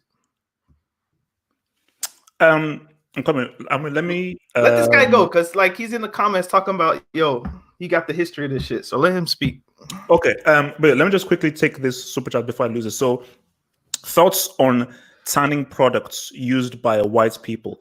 I saw one called Paint It Black. Once you go black, which harshly darkens paler. I've never heard about this. Paint It Black. I've never heard about this, but this sounds. Oh, I have. You have? Okay. This sounds like the Yes, Exorcist. This sounds like a horror movie. What the heck? It's what your Kardashians use, like all of those types who have profited off of having black features that they have surgically or, you know, cosmetically gotten changed, but still can say that they are white. So that is one of the issues that we have, is that a lot of people are making a lot of money off of having the black female figure and even darkening their skin tone just enough so that they have that look. But at the end of the day, when it comes down to it, they are a white person. Yeah. Yo, if I could speak before Harris, because I probably know where this guy's gonna go, so I just want to usurp him before he says some nonsense. Okay. Back. Sam, relax, man. Sam, relax. They don't go. In the. Well, if it's nonsense, then I'm out. Bye. All right. Whoa. All right, fine. Wait, what did he say? If it's nonsense, then I'm out. I mean, it's proven. I didn't realize that he was sensitive like that. I'm sorry, Double H. I wouldn't have said it that way. I didn't realize. But anyway, like, boy, what's his? I don't understand what his issue was. I'm like, if you want to speak, come in and speak. Because like, what we want are the differing opinions in that. I don't know how you can disagree with anything that has been said. But if you want to talk, okay, Daniel, go for it. Yeah, no, because I think he was going to go into like the history of skin bleaching, because he says skin bleaching is an ancient thing. This isn't modern. Skin bleaching or skin lightening starts in Asia, right? And it's an interesting development because it doesn't have anything to do with race necessarily. It's about class. Because if you worked outside for hours and hours and hours working in the field, you would grow a tan. So rich people are like, I'm not working out in no field. I'm rich. So they're inside eating well, you know, laying down, eating grapes or whatever the case was. And their skin was light. So in order to make yourself look rich, you would lighten your skin because that's a signal of I'm not outside. So that then migrated into Europe. So even I think they said like Elizabeth I would even put on whitening products because to be pale meant that you were rich. Black people are not coming with that from a class paradigm. They're coming at it from I want to be white. So it's a racial thing when black people do it. It's not about the ancient, why they were doing it back in the day. That's a completely different thing. Nobody's bleaching so they can say I'm a house nigga. That's not what they're doing. Like I was in the house. That's not what people are doing. They just want to be light skinned because it's closer to whiteness. It's not about money. Okay, so I want to bring in Sam because obviously it's been a while since Sam has talked. So Sam, do you want to sort of expand upon this whole colorism, skin bleaching thing, and that's happening, and why it's still going on? Yeah, first of all, yeah, that guy who was at the bottom, that was my buddy Harris. I went to school to a couple of schools and stuff with him, but like, yeah, he has a completely different opinion. Let's just straight up say that. Like, completely different opinion. And yes, he does get sensitive because he does get sensitive over things like that. But My bad. I'm sorry. I apologize, Harris. I'm sorry. I apologize. Well, no- Daniel, he's gone, so there's no point in you saying He'll this. listen back. I know he'll listen back because sensitive people will listen back. So I'm Okay, sorry. okay, all right. So Sam, go for it. okay, so yeah, so I mean, as far as colorism and like skin bleaching and stuff, skin bleaching is just disgraceful. I mean, there is a historical, there is a loosely historical base on it, but as far as like the developments, I mean, the biggest developments have been after colonialism. It's been like, I mean, you see it pretty much all over. I mean, all over Asia, all over Southeast Asia. You see it all over Africa. You see it all over Asia as a whole. I mean, it's a whole cast of lighter is better, and so on. I mean, one of the points I was actually debating with Harris while you guys were talking, and one of the things he says is that it's an individual problem. I mean, which is one point to look at. I mean, but the thing about it though is I feel that too many individuals are doing it, that it is a societal problem, and a societal problem that's rooted from something much bigger, which is the whole concept of white supremacy. White supremacy being the looser concept of this being ingrained in people, saying, okay, lighter is better.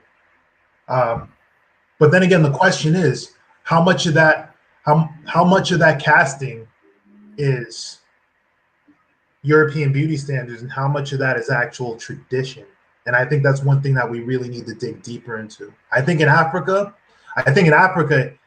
it's the European beauty standards and white supremacy. But I think in like Asia has a lot further and deeper roots when it comes to that. And same thing in Northern Africa and the Fertile Crescent. But you know, guys in Asia want to be white as well. You know, I know that they're actually having surgeries to make themselves look white, changing their eyes, cutting their kneecaps and everything to be taller and to change their eyes to look white. You think I'm like, it's true? Like, people think I'm bugging. Please go and Cutting their kneecaps. They are doing something physically to themselves to make themselves taller. Because, you know, naturally, these guys are shorter. They're doing something to themselves physically to make themselves appear taller. 100%. 100%. So, because I told you, everyone wants to be white. Everyone wants to be white. But sorry, Sam, continue. Yeah, I mean, as far as everything else, the real thing I see with it is that it's just that the methods that we're using, the methods that are being used for skin bleaching are just terrible. I mean, they don't really give you any real benefit. I mean, essentially, yeah, it does make you look lighter, but you do that at the expense of increased chances of skin cancer. I mean, it doesn't even look good most of the time. It doesn't look good. I told you, it does not. They be out there looking like ghosts, good, bro. And then like the knuckles, at least bleach the knuckles if you're gonna bleach. You know what I'm saying? Exactly, bro. Like, if you're gonna do it right. But they don't even be doing it right, bro. Have you guys heard about like I think this was in Ghana, I read maybe a couple years ago, where women were taking bleach pills so they could bleach their babies in the womb? Oh, that's terrible. I feel the exact same way, HH. Like, Double H, the screen share it. Like, look up the article. I'm sure it's like no. I'm not screen sharing that crap. Hell no. Yeah, but I think it was in Ghana where people were doing bleach pills so they could bleach their babies inside the womb. I'm just saying. I think I read it on BBC. So what if you believe them? You know. Look, please. I don't speak. That's just when you were just getting stuff into deep. But I want to go deeper. I want. How did you go deeper than bleaching an unborn baby? I know you can't. But no, listen, I told you. This is what I would say. What white people did, it's so evil, but it was brilliant.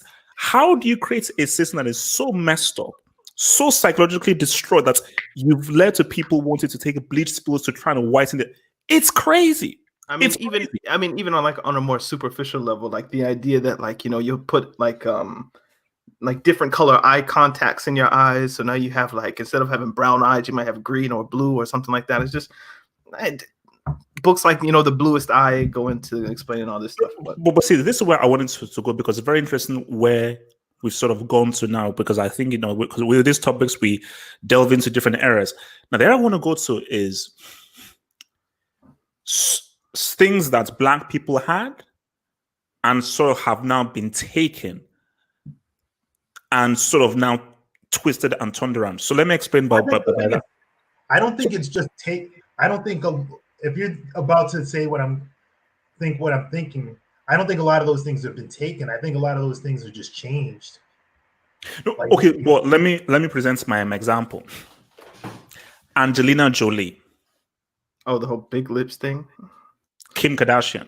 So before Angelina Jolie, which was really Angelina voice, but that's a separate thing. Before Angelina Jolie, women were insulted. Black women were insulted for having big lips. They were insulted and they were mocked for having big lips and everything. It was all about, oh, you look like lips. But then Angelina Jolie comes through, and now big lips are now beautiful. Kim Kardashian, that's ass is fake. I saw the program where she was trying to prove that this ass is real. No, you paid the doctor. That ass is fake. But Kim Kardashian comes through. Because remember, back in the 90s, it was about, the Sidney Crawford and all these stick thin models and so forth. That was the vogue back in the 90s. Then, because again, having big hips with the big bum and everything was not seen as sexy. Stick thin, size 0, thin as a rake, skeletal model was seen as beautiful. But now come through the Instagram age and so forth, and we're now coming in with a Kim Kardashian and so forth, and now the big bums are now seen as being much more sexy. But because it's not on a Black body, it's now different. It's not seen as much more sexy. Eminem.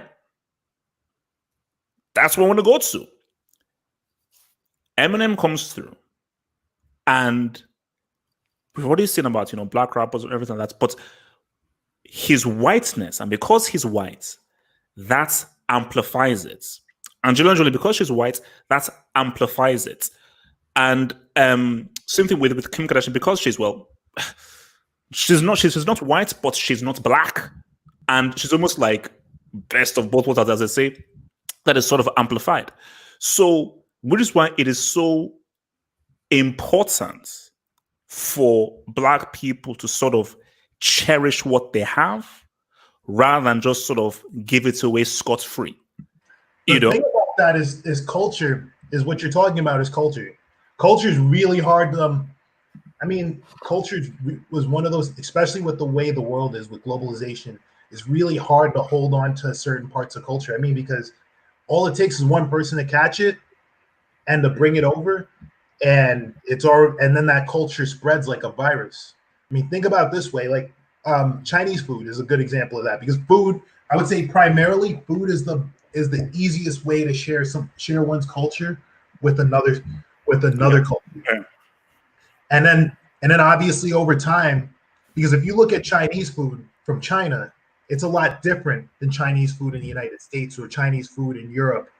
And they'll obviously basically make modifications to that culture to make it more palatable. It's the same thing when you're talking about Eminem. Eminem is because hip hop before Eminem was pretty much the streets, and during that time, like just before Eminem, or Eminem in his early days when he wasn't that famous, the only white rappers that were around was Everlast. If you know the song "Jump Around," like basically, yeah. And also Milkbone. There's a guy called Milkbone in '95. It was, So look at that guy. He was Black. That guy was Black. But yeah, carry on. Go. Yeah, you have Everlast and House of Pain. You have the Beastie Boys. The interesting thing too about it, which I thought was like borderline racist, because I listen to rock music. I listen to a lot of rock music, and I was and the whole thing was that they have different rock stations. You would hear rock bands like Rage Against the Machine. Rage Against the Machine, I would say they kind of get a pass for being in that Black culture, because the lead singer. He's like lead singer is Hispanic. He's Mexican, Zach De La Rocha, and you got. But what they played on there was that on the like the famous rock station they had in New York City was K Rock. K Rock was a big channel in the 90s. They had at one point they even had Howard Stern on there, like doing morning shows. So one of the big things that they did there was that they played pretty much run of the mill rock music, all the popular rock and metal and stuff like that. That was like on the charts for rock.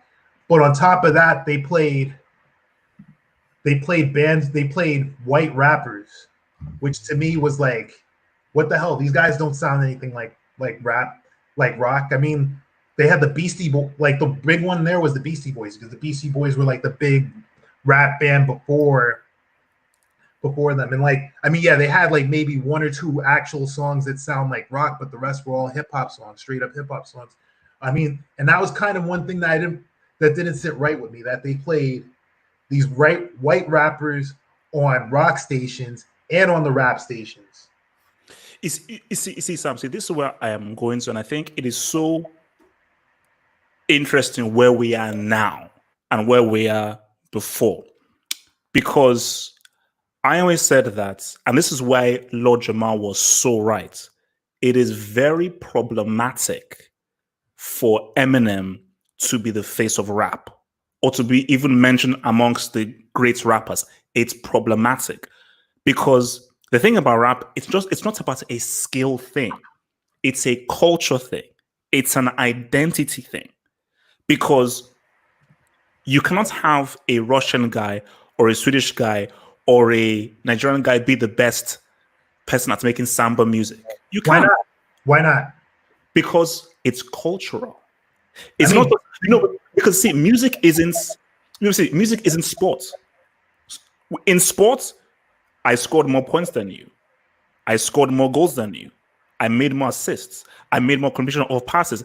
It's X's and O's. It's ones and twos. So it's very easy to quantify. I get what you mean. It's the objective versus the subjective. When you're talking about music, you're talking about the subjective. The measure, the measures of subjective is basically how you feel about that music and so on. I mean, but still the thing about it is that you got to consider that. And actually, one person brought it up, like, who the hell views Eminem as the face of rap? I mean, like, even the larger white community, because you got to think about it this way. The larger white community in America, I mean, obviously, they still look at other rappers as the face of rap. I mean, it's like a lot of those guys. No, but Sam, as an experiment, just Google greatest rappers or just Google GOAT rappers or top rappers. In every image you will see Eminem there with Nas, Tupac, B.I.G., but you will see Eminem in every single image if you Google or search great rappers, GOAT rappers, greatest rappers of all time. Yes. Ask any, but then again, if you do this, go in the States, ask any hip hop head, like any real hip hop head, and Eminem will still be in their top 10 of all time, if not top 20. And I could put that down as a fact. Like, even ask some of these top hip hop DJs and stuff, they'll have him in at least at the very worst top 20, but in most cases he'll be in the top 10. I mean, obviously it'll be more biased when you talk to more of the white rap guys, because they'll probably have him in the top 5, top 3, but even black hip hop heads, they'll have him in top 10 of all time. But the point I was going to, I want to maybe bring Daniel into this, is what Lord Jamal was saying. And it correlates so much with what is happening now, which is a thing of identity and what African Americans have created and them needing to protect it. Because when Lord Jamal made the statement of Eminem is a guest in the house of hip hop and hip hop needs custodians, people called him racist. People said that this guy is just old. He's a racist person. He just hates white people and everything. And guys said, no, hip hop is for everybody. Hip hop is for the world. Anybody can come and do hip hop. And Lord Jamal was like, no, we created this. We built this, and we have to have custodians. Because if you now do a thing of where, oh, Eminem is one of the greatest, they won't stop there. They will want for him to be the face of stuff that we created. So they have guys putting a mic in Rakim's face, and Rakim now has to talk about how great Eminem is. Wait, this is Rakim. Why the hell are you asking Rakim about Eminem? This is one of the most revolutionary rappers in rap. Don't ask Rakim about Eminem, you know. But it goes back to slave mentality of it's the white man, it's this white guy. We have to acquiesce to him and everything. And also that Lord Jamar, he knew that this isn't just about, oh, it's a rap thing, it's a skill. No, this is culture, this is identity, and this is a thing that we created that white people love. Same thing with the blues, same thing with jazz. These are the things that we created that white people love, and this is something that gives us an identity and gives us so much of an ownership. If we just give it away, we're giving away identity. Music isn't sport, it's identity. So, I mean, Daniel, I was going to ask you though, like, how do you actually you talk about protecting? How do you protect it? Because, like, the thing about culture is that all I got to do for music is I just got to listen, bro. Like, I just got to listen.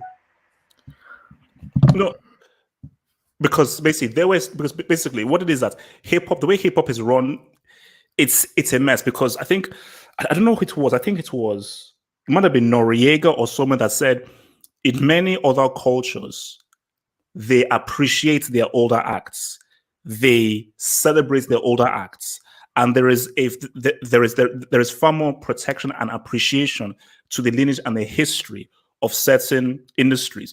But Noriega was saying that after you have 10 years in rap, you're seen as old and just watch, and you're now onto the younger thing. And people have always been saying that there needs to be custodians of this hip hop and rap, and every rapper should sort of put a fund to then give to Grandmaster Flash, Grandmaster Caz, all the pioneers of rap, who can come into a fund that has been given to all the rappers based on what they did to create this.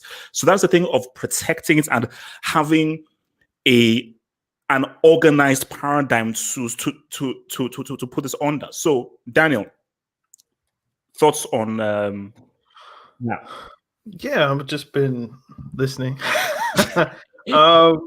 You know, I think if we want to just go with Lord Jamar, I think it's the idea that, as Sam said, like, you can't, it's hard to guard a culture, or at least if your culture is music, it's hard to guard music because anybody can just do it, right? And it's the idea, like, if you think about what Lord Jamar's thinking about being a guardian of the culture, it's the idea of, who does America think is the greatest rock and roll person of all time? They're not going to say Chuck Berry or Little Richard or somebody like that. They're going to say Elvis Presley. I feel like some people might say Jimi Hendrix, but I'm sure like the god of rock and roll in most people's minds is like Elvis. If you think about blues or country or soul or any of those kinds of things, not soul necessarily, but people will say like, or folk music and stuff like that. People will say like Johnny Cash or something like that. They're not going to say like a B.B. King or something like that. Even if you look at jazz, I remember J. Cole a few years ago, he was like, I looked at the jazz charts and all of the top jazz artists are white people.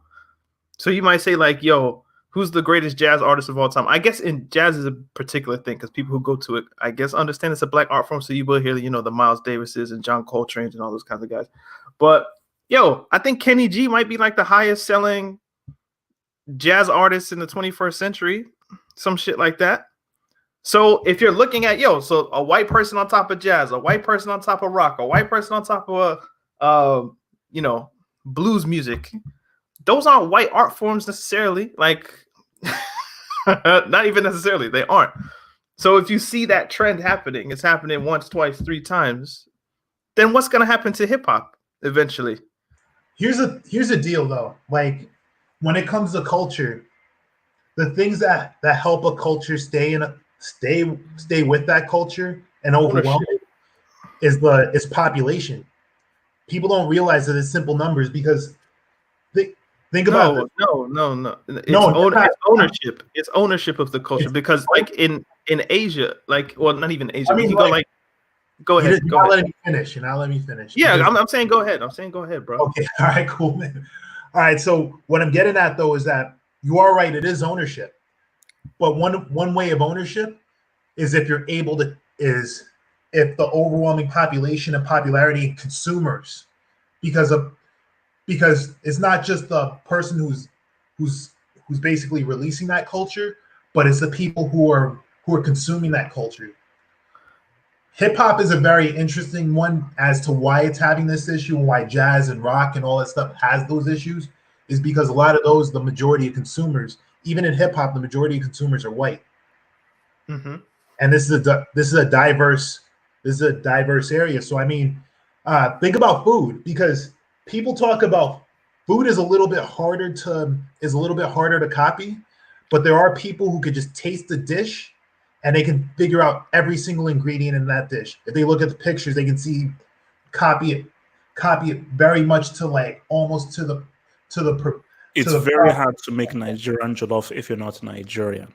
But the thing about that is that here's the deal about culture. If only Nigerians are eating jollof rice, or majority people Nigerians are eating jollof rice, then that culture is preserved. But then again, if the wider audience is eating it, so let's say for somebody comes over, some American comes over, eats jollof rice, cooks it, brings it back to the States, and like just figures out a way to like add something that may be a little different.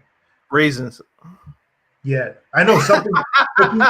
White people put raisins in everything. I'm sorry. But I mean something that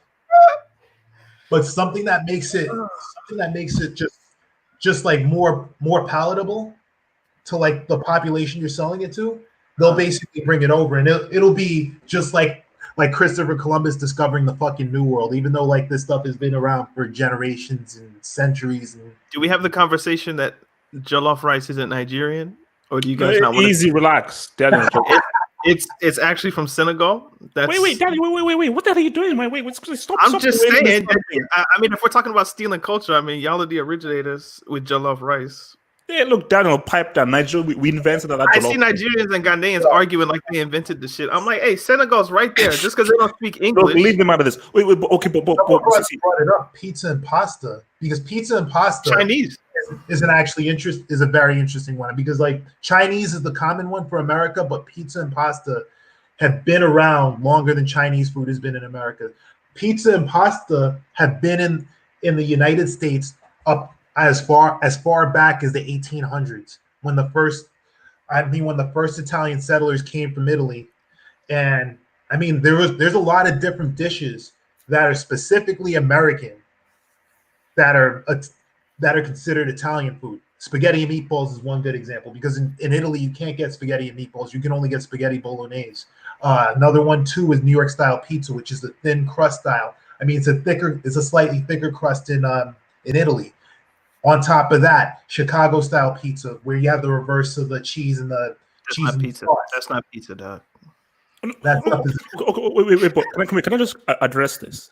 That shit is Some gross. people always say, white people invented basketball and it's ruled by black people. Now, No, it is.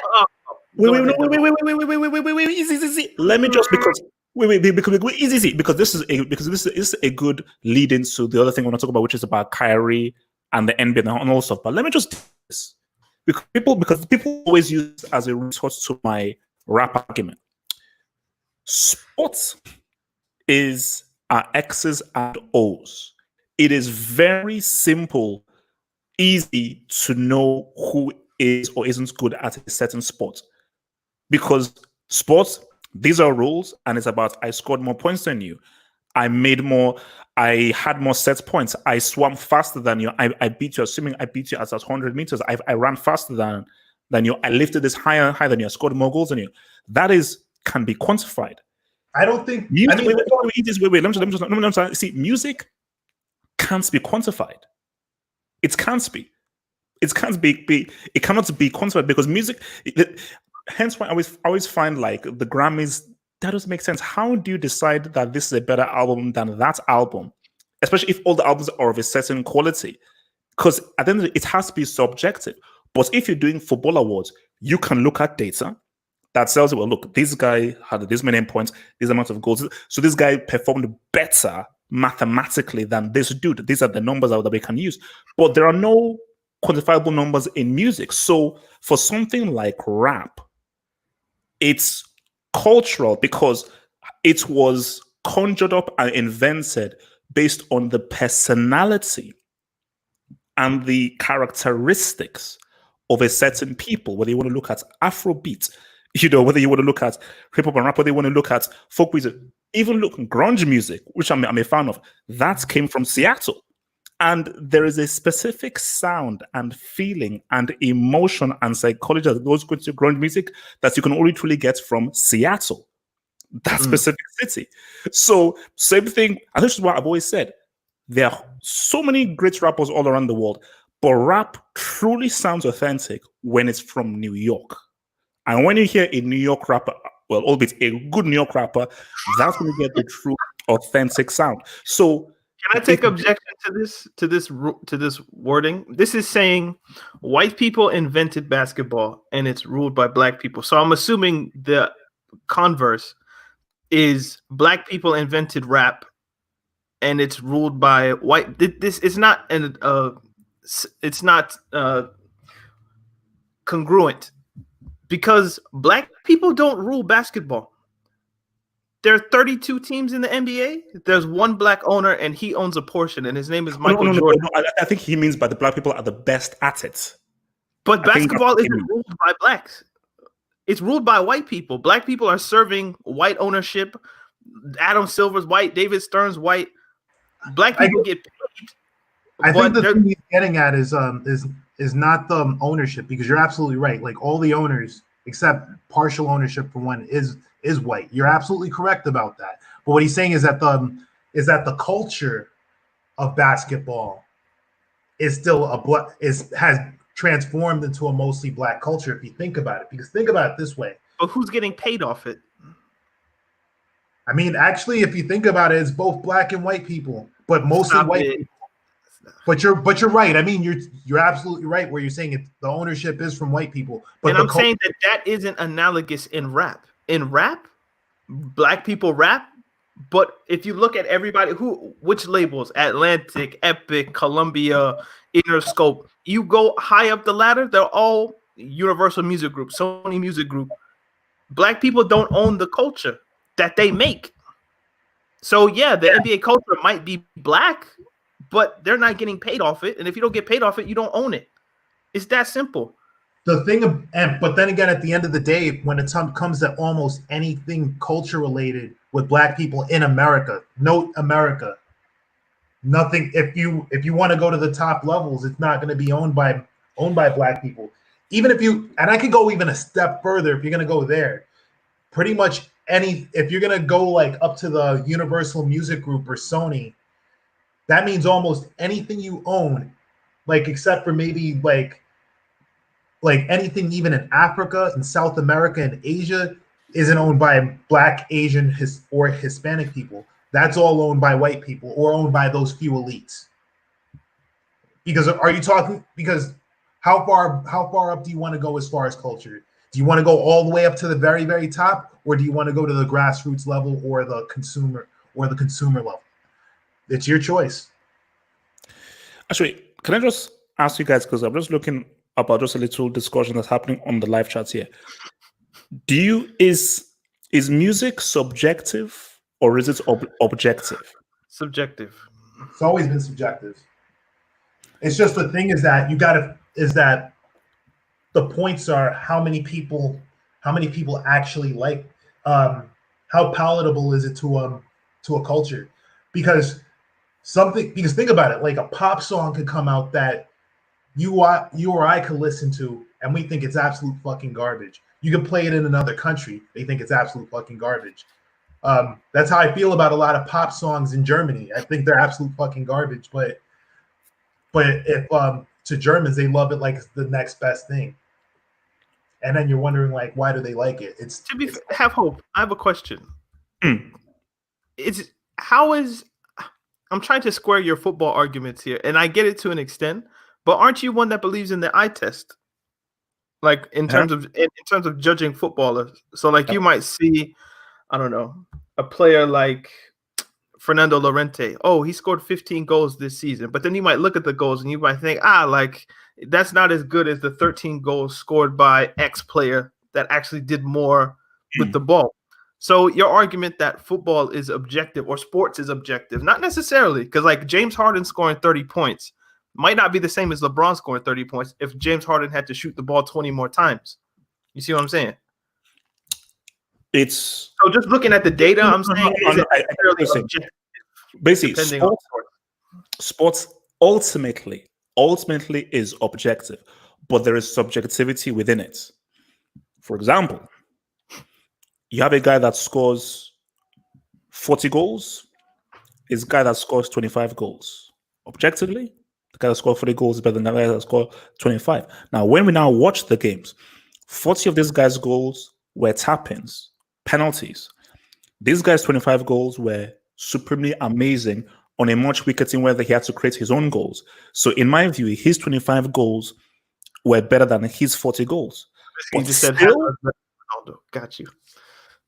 But the thing with me, which is why I just like, I can never understand how people can say, for instance, oh, Eminem is one of the great rappers of all time. He's one of the greats. Where, how do you equate that? How do you deduce that? When what are you using to say he's one of the greatest rappers of all time? Was he one of the best rappers of all time? When I can give you several rappers like him who rap just as well as him. So, which is why you can't use that. It goes back to culture and it goes back to identity. Where if you're looking at a musical art form, you can't bring in a thing of, oh no, this guy's the best rapper. Okay, well, how? What's your yardstick? What statistics are you using to say that he's the best at this musical art form? It's music. That's it's music. I would make the argument Eminem's one of the he is perhaps the most consequential rapper ever because of arguments like this. So he's bringing hordes and hordes of people who wouldn't otherwise say that they were rap fans under the rap tent, and he's altered the house of hip hop, if we want to go with Lord Jamar's analogy, to a place where I don't know if anybody could have ever seen that. So I would say that he's a consequential rapper. I don't know if he's the greatest. Like, in fact, in my opinion, I wouldn't put Eminem in. That's right. Expand on the consequential thing. Oh, okay. I've seen a lot of people get it. This is a dangerous territory, so I need to speak slowly. I've seen a lot of people get in trouble for saying Hitler was a great man, right? And when people hear the word great, they automatically assume the word good. So I think Farrakhan said things like this. Stokely Carmichael said things like this, where Hitler was a great man. And people, what do you mean great? Like great? Like, no, because people's definition of great means that they were good at something. Yeah. And if you look at what Hitler did, that was not good. But what they mean by the word great is that he was a consequential figure in history, that he will always be in your history books. And that makes him great in a way. So when I say the better wording would be Hitler was a consequential figure in history, that you can't tell the story of history without Adolf Hitler because of what he did was just so monumental, not in a good way, but just consequentially. So I would not to equate Eminem and Hitler, but that's just an example. But so I would say Eminem is a great in hip hop, but not necessarily because of how he raps, but just the consequence of him existing makes him great, in my opinion. Now, other people might look at it and think, no, like I love his bars, rap god. He can put 10,000 words together in 5 seconds. Like it's amazing. For me, it doesn't sonically appeal to me. But what I can recognize is that he is consequential. And you can't tell the story of hip hop without the era that Eminem existed. They don't hit on a very key point, which is why I go back to the whole thing of identity culture and protecting it, and what Lord Jamar did was so key. People forget that rap is music. Rap isn't a mathematical equation. So as Daniel just said, rap isn't about how fast you can rap or how many words you can put or how many complicated words you can put into rap. That's what rap is music. It's music mixed in with words. And the reason why it's such a great musical art form is how it marries the spoken word and poetry with music and with musicality. No other musical thing does that. Rap is the only thing that does that. And I think that by putting Eminem as, yeah, this is the guy, this is the asset that everyone should do, you're redefining and you're changing the house. As Roger must know, this house was built under certain rules for a long, long time. And because of how the house was presented, people loved the house. You can't come in and now change how the house looks. But it's like, wait a minute, no. You didn't help build this house. If you want to change how the house is, speak to the landlords. Speak to the guys who built the foundation. All because you're known and you're famous doesn't give you the right to come into a house that has existed before you and now redefine how the house is. So rap isn't about how quick and how fast you can rap. No, because that's, as I said again, when you listen, like it's not music. It's like your ears are bleeding. It's just like nonsense. It's nonsense. Like rap God is just nonsense. It's not music. And Black people have to help protect the integrity of rap to remind people that no. This is still about flow, music, rhythm. Really, the only way to really protect hip hop is essentially that black rappers have to continue to contribute. Like new black rappers have to continue to make content. Right. And the other thing is that support. It's two things. It's a two-side. There's two sides of the coin. Contributors. I mean, essentially content creators, and then contributors in sense of patrons.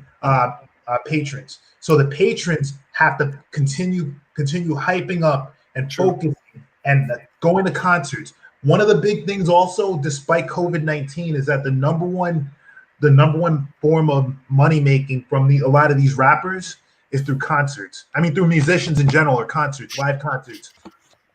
Like, I think it was somewhere around 60% of their revenue in the past 5 years was through concerts. Then it was followed by, and in more recent times, web sales. And then after that, it's actual physical copies of the music that they have. So really, when you focus on it, in order for us to continue moving the structure, is that the grassroots fans, the core fans, they have to keep pushing. They have to keep patronizing these rappers, and rappers just have to keep coming out with stuff, because here's the big issue. The reason why we lost so many of those other genres of music is that we left. As soon as white people came in, we left. Rock music, we left. I mean, because we could have stayed in, like, large numbers of us could have stayed in rock music and it would have still been ours. Jazz music, same thing. I think the other thing too with jazz music was that it was kind of interesting because we had a lot of great jazz musicians, and jazz is one of the few that, like, while it did lose while the artist kept coming out and out, nobody's really made strides like the forefathers, which were all black. It's not like rock and roll where, like, we played around with it, dabbled with it, but our early rock and roll guys really didn't make huge waves. I mean, do you know of this? Because again, I've just sort of refound it because he was one of my brother's favorite artists. I've now refounded D'Angelo. And the big thing about D'Angelo was how he sort of helped to redefine and evolve rap and blues and jazz, fusing hip hop with raps and blues and just giving it a new evolution. But the issue with D'Angelo was, obviously, he was a bit of a mystery and he only did like 2 solo albums. Is, as you said, like, how much did people appreciate D'Angelo? And even people still say he was underappreciated. I just watched this guy's, I think he did like a BET performance in 2012. This is one of the most amazing performances I've ever seen. But the issue with black people is a lack of appreciation. Because one thing that white people do very well, and even other cultures, is they appreciate. They appreciate their legends. They appreciate their people. What Black people fail to do is, I think that specifically with rap and what you just say, on to the next, the new one. What's the new You know trend? what's You're I think old. You're because washed. the culture is like, because the culture in hip hop has always been, yo, what's the new hotness? Because it's like, because it'll always be on to the next, on to the next, on to the next. Because I mean, there are a few songs that are brought back, like in the clubs, like maybe a handful of songs. But when you hear about American classics, like when it comes to rock and roll, there's a ton. There's a ton that are played. But like, how many songs do you hear in hip hop that are like 3 years old, 4 years old, 5 years old that are like played in the club? Because that's the big thing. Like a lot of hip hop is mostly like stuff that they play in the club through the DJ. Like you'll hear, it'll either be the newest songs or like 2 or 3 songs from the 90s. Like it'll be like, yeah, and you guys probably know some of the songs. I don't know the names of some of the songs, but you'll hear a few of them, and it'll be stuff like Biggie, Tupac. But you won't hear like but the other thing too is that you won't hear the really, really old stuff like Grandmaster Flash and the Furious Five or like NW. How many times you actually hear NWA in the club? Like hardly ever. It's just I don't go to the club, so yes. Okay, so I want to move this now to have hope. Can I land one more point? Go for it. It's the idea that so you have maybe like blues, then jazz, then R&B, then New Jack Swing, hip hop, all those kinds of things. It's the idea that like what's next? Because right now the ground in hip hop is kind of saturated, as it were. And it does kind of feel almost as if like it's time for Black people to create something new. Because what's happening is what's always happened. It's Black people create something, white people come in, then Black people move on. So what is the next thing that Black people are creating? Because if Black people have just decided hip hop is the pinnacle of what we're going to create, then this house is going to have to expand because white people will come, as they always have, with each successive wave of Black creation. Okay, so you're saying that it's inevitable that white people will take over rap as they did with. Do you know about HBCUs, Double H? Yeah, well, I mean, historically Black universities. Okay, there's one in West Virginia. I think it's called Bluefield State College, right? And it was obviously, in West Virginia back in the, I don't know when it would have been created, probably the late 1800s or so. Segregation existed. So Black people weren't allowed to go into the white local colleges, whether it be West Virginia or whatever Virginia college. So they created their own. The people collectively put their money together so the community could have lawyers, doctors, engineers, civil service workers, all that kind of stuff. And it was classified as a historically Black college or university. And if you look at it today, unlike maybe in North Carolina A&T or Howard or Hampton or Prairie View or Southern University, which are still primarily Black, Bluefield State in West Virginia, and West Virginia probably has a population that's maybe 80, 90% white. That college that is still technically a historically Black college is 85% white because Black people don't go there anymore. They're allowed to go to the Virginia Techs, West Virginia's, other local community colleges, perhaps. So just because Black people create something doesn't mean white people won't come and do it. Because as Sam said earlier, in America especially, it's a numbers game. If you're outnumbered and you don't keep supporting what you've created, it will be taken. No question. Like, it's not like they're going to blow the building up. White people will just go to the HBCU that still gets HBCU funding from the government because it's historically registered as such. But for all intent and purpose, it's now a PWI or a predominantly white institution. So if that will happen to hip hop if Black people don't create their new thing and go there. So it's almost an inevitability. If you look, and also saying that they can't prevent this. If you look at who buys most jazz records now, it's white people. If you look at who buys most rock records now, it's white people. Hip hop has always been that way, whether you want to decide, well, maybe not at the very beginning, but it is now. Like, you can't sell, like Lil Wayne can't sell 1 million records if white people in the suburbs aren't buying them. Like, that can't happen in a week. You know what I'm saying? The other thing too that you also have to realize is that when it comes to music in the United States, I mean, patronization, is that a lot of Black people don't buy music because they don't have money. That's one of the biggest. A lot of people don't realize that, but a lot of Black communities are poor. So I mean, like, not a lot of people are able to buy the newest hotness, even at $20, because they got to focus on other stuff they got to buy. People don't even buy albums anymore. Really, it's all streaming. And if you open up the streaming avenue to 330 million people, only 40 or 50 of whom are Black, that's 250 million non-Black people. What do you think is going to happen? I mean, you even hear this in concerts where like you'll have Black artists who like will complain that when they do live shows, their crowd is saying nigger or nigga.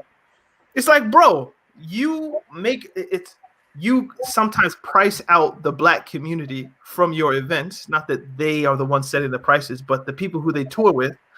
The record companies do. Right. They control so much. Yeah, you'll have a ticket that's $100. Only really white people, middle class white people, are going to be able to afford that ticket. And then you're in there, like if you're like, I think Dead Prez, I think had this. They make music for Black people, but their concerts it's a lot of white people. So it's that idea that just to bolster Sam's point, it's just that the system is almost set up that white people are taking this shit over, man. So I mean, the thing about it though is that there's nothing you can do about it, and not really. And one thing I will say is that hip hop is an interesting one because I don't think that Black people are going to leave it. This is our last frontier. This is the rock we will actually stand on, because the biggest issue is that what next? What are we going to do? See, that is what was interesting. That's what Daniel said, because I was like, is there a next after rap and hip hop? Maybe it's something like Afrobeat, where it's just like a Pan-Africanist movement where you add something from the Caribbean, add something from America, add something from the continent. I don't think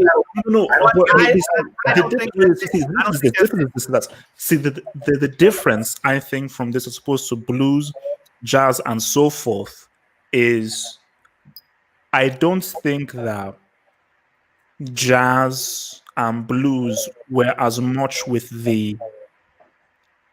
what was happening was not contemporary, was not side and side with saying what is cool, what is pun intended hip. What is happening right now? Was seen as cool, man. Like the jazz was seen as cool. Like you would have white people going to the jazz clubs. The difference is technology, social media, how different society is, how much more interconnected we are. We were not that much interconnected back in the days of jazz and so forth, because we're so much interconnected right now, and we're really relating to each other a lot more. And hip hop and rap is so much into with regards to the clothing, the slang, how people say. I don't know how you go beyond this, because again, if what you say is right, that this will be taken over by white people, I don't think there's a next. What's the weird thing is, if there is a next, there are already enough people in the house to where they will just co-opt whatever's next. So let's say the next move was like trap music that's coming out now. That's not really new because it's just been co-opted into hip hop, and you even see people, I don't make hip hop, I make trap. That kind of dichotomy, because people see like hip hop is more like that's the rappity rap Nas kind of thing, whereas trap is just more like a vibe and a beat. But that's already kind of being co-opted into hip hop. So the thing is that it's under an umbrella. Hip hop culture is so big that it will eat whatever comes new at this point. I mean, the thing about it though is that trap. I'm big in the metal, so like there's different subgenres in metal. Like you got metalcore, you got death metal, you got like new metal, you got all this stuff. Trap is basically. Yeah, I know. It sounds crazy coming from a Black person. No. I was always like, I am a huge look. I am one of the few guys where I can go from Nas to Slipknot to Soundgarden. My music thing is all over the place. I'm a huge fan, man. The deepest I go into like rock music is like maybe like a Radiohead. That's all I'll give you. All right. But anyway, sorry. But getting back to that though, like trap is just like metalcore or like new metal, where it's a subset of hip hop. It's a deviation, but it's the same. Because hip hop is that umbrella. Then you got rap, then you got trap, you got like all this other stuff. Like you got some of those like some of the like grime that they have in the UK. Mhm. But it's but essentially, I mean, everything, it all falls under hip hop. So that's not, so when people move to, if people are moving to like trap away from rap, that's not really that much of a deviation. It's not because when we moved from rock to hip hop, we moved a long distance, and there was a gap in between that, and that was R&B. Mm. One thing I will say though is that if it comes to the worst that we do abandon hip hop, I think black people will go back to R&B, because So R&B it would be like R&B has always been like R&B has always been a black music, and I think it's one of the musics that will always stay a black music. Mm. Even though there's a lot of like even though there's a lot of black patronage, like how many how many truly white R&B singers are there that are actually Adele, like, Amy Winehouse, like all of Adele? them. No, but see, do you know what's so funny? White soul, bro. Right, Look it right. up. Wait, actually, let's play Daniel just quickly, because I was watching. I'm sure Danny, you know this Grapevine TV. I was I've watched watching a few of their vids, yeah. and it was a discussion about Usher and Timberlake, and about how, whether there should be an Usher Timberlake battle, and most of the guys were saying that Timberlake doesn't hold a candle to Usher, and I think it's interesting what Sam says, because again, this is just about the gatekeepers, the system, and the reality. Because again, you listen to I've just listened to D'Angelo. It is almost impossible for a white person to replicate what D'Angelo does. It's impossible. It's literally impossible, because what he does is so specific. It's so complex. It's working to so many different levels that it is innately a black thing. That it's impossible for a white person to even begin to go into this guy's musical psychology. And the thing with R&B is, as Sam said, it is a very black thing. Same thing almost with the Afrobeat. It's a very black thing. So what a Timberlake will do, Adele do, that's an imitation. exactly. But it's who But is white people do R&B is considered pop. That's the thing. That's the big saving grace for R&B, because like R&B, what's interesting about R&B is that if a white person sings it, it becomes pop. But if a black person sings it, it stays R&B. Nobody really realized that. You get that shit, right? You get what I'm talking about. Justin Timberlake is a pop artist, whereas Usher is more of an R&B artist. Even though they could sing the exact same song the exact same way, and it'd be classified as two different things. But yeah, that's the protection. That's the protection right there. That pop, that it can just slide. That we could basically say, hey, that's just pop right there. And then once it's pop, then like, yeah, we don't have to worry about that being an R&B. It doesn't take away from R&B. It doesn't add to R&B. It's just a separate entity. Yeah, he's kind of like what's old and forgotten is new again. So like, if not that R&B was forgotten, but you know that saying where like if people forget something and then they come back to it, it's like a new thing. Yeah. So and the other thing too is that the difference also with R&B versus hip hop is that it doesn't have that same culture as hip hop, where hip hop is like, yo, we always need to see the new thing. R&B, they will go back and they will look at their classics. I mean, people are still listening to Aretha Franklin. They're still listening to some of like the big band R&B bands from back in the day, Marvin Gaye. I mean, like the Isley Brothers, Keenan. I mean, CC, yeah, CC JoJo. Casey JoJo. I mean, R. Kelly. Did you what was interesting is, I remember when I was in school, and I was like, for me, like all I knew was rap. I didn't know anything about rock at all. I was only listening to rap, and just in my naive sense, maybe this is just media or society, it was like, oh no, rock is a white thing, rap is a black thing. If you listen to rock, oh yeah, that's like a white music. Only when you do your research, I'm like, no, rock derived from blues and rock and roll. So it makes sense for black people to like rock, because it is just a deviation of what black people created. Hence why the first rock band I sort of could connect with was Rage Against the Machine. And the thing about Rage Against the Machine is that they find grooves and they find beats.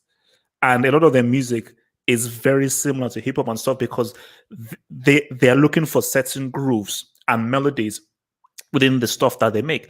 But again, people just sell it to you that, oh no, this is a white thing. Oh no, this is a black thing.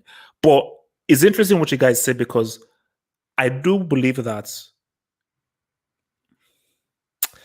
You see, but then what do you then say about a Kendrick Lamar? Isn't he going to be a guy who, because I believe that he's the face of rap now. Like Kendrick Lamar is rap's leader, the torchbearer. So if Kendrick Lamar is the face of rap, can it still then be lost? Because if he's sort of carrying it, he could carry it for the next 5, 6, 7, 8 years. Because everyone's like, when's the new album? When's the new album? When's the new Kendrick album? When's the new Kendrick album? When's the new Kendrick? And he is really setting the tone. He's setting the benchmark. So if he's setting the benchmark, how can it then be lost? The issue with that is that you're basically putting all the impetus on one rapper.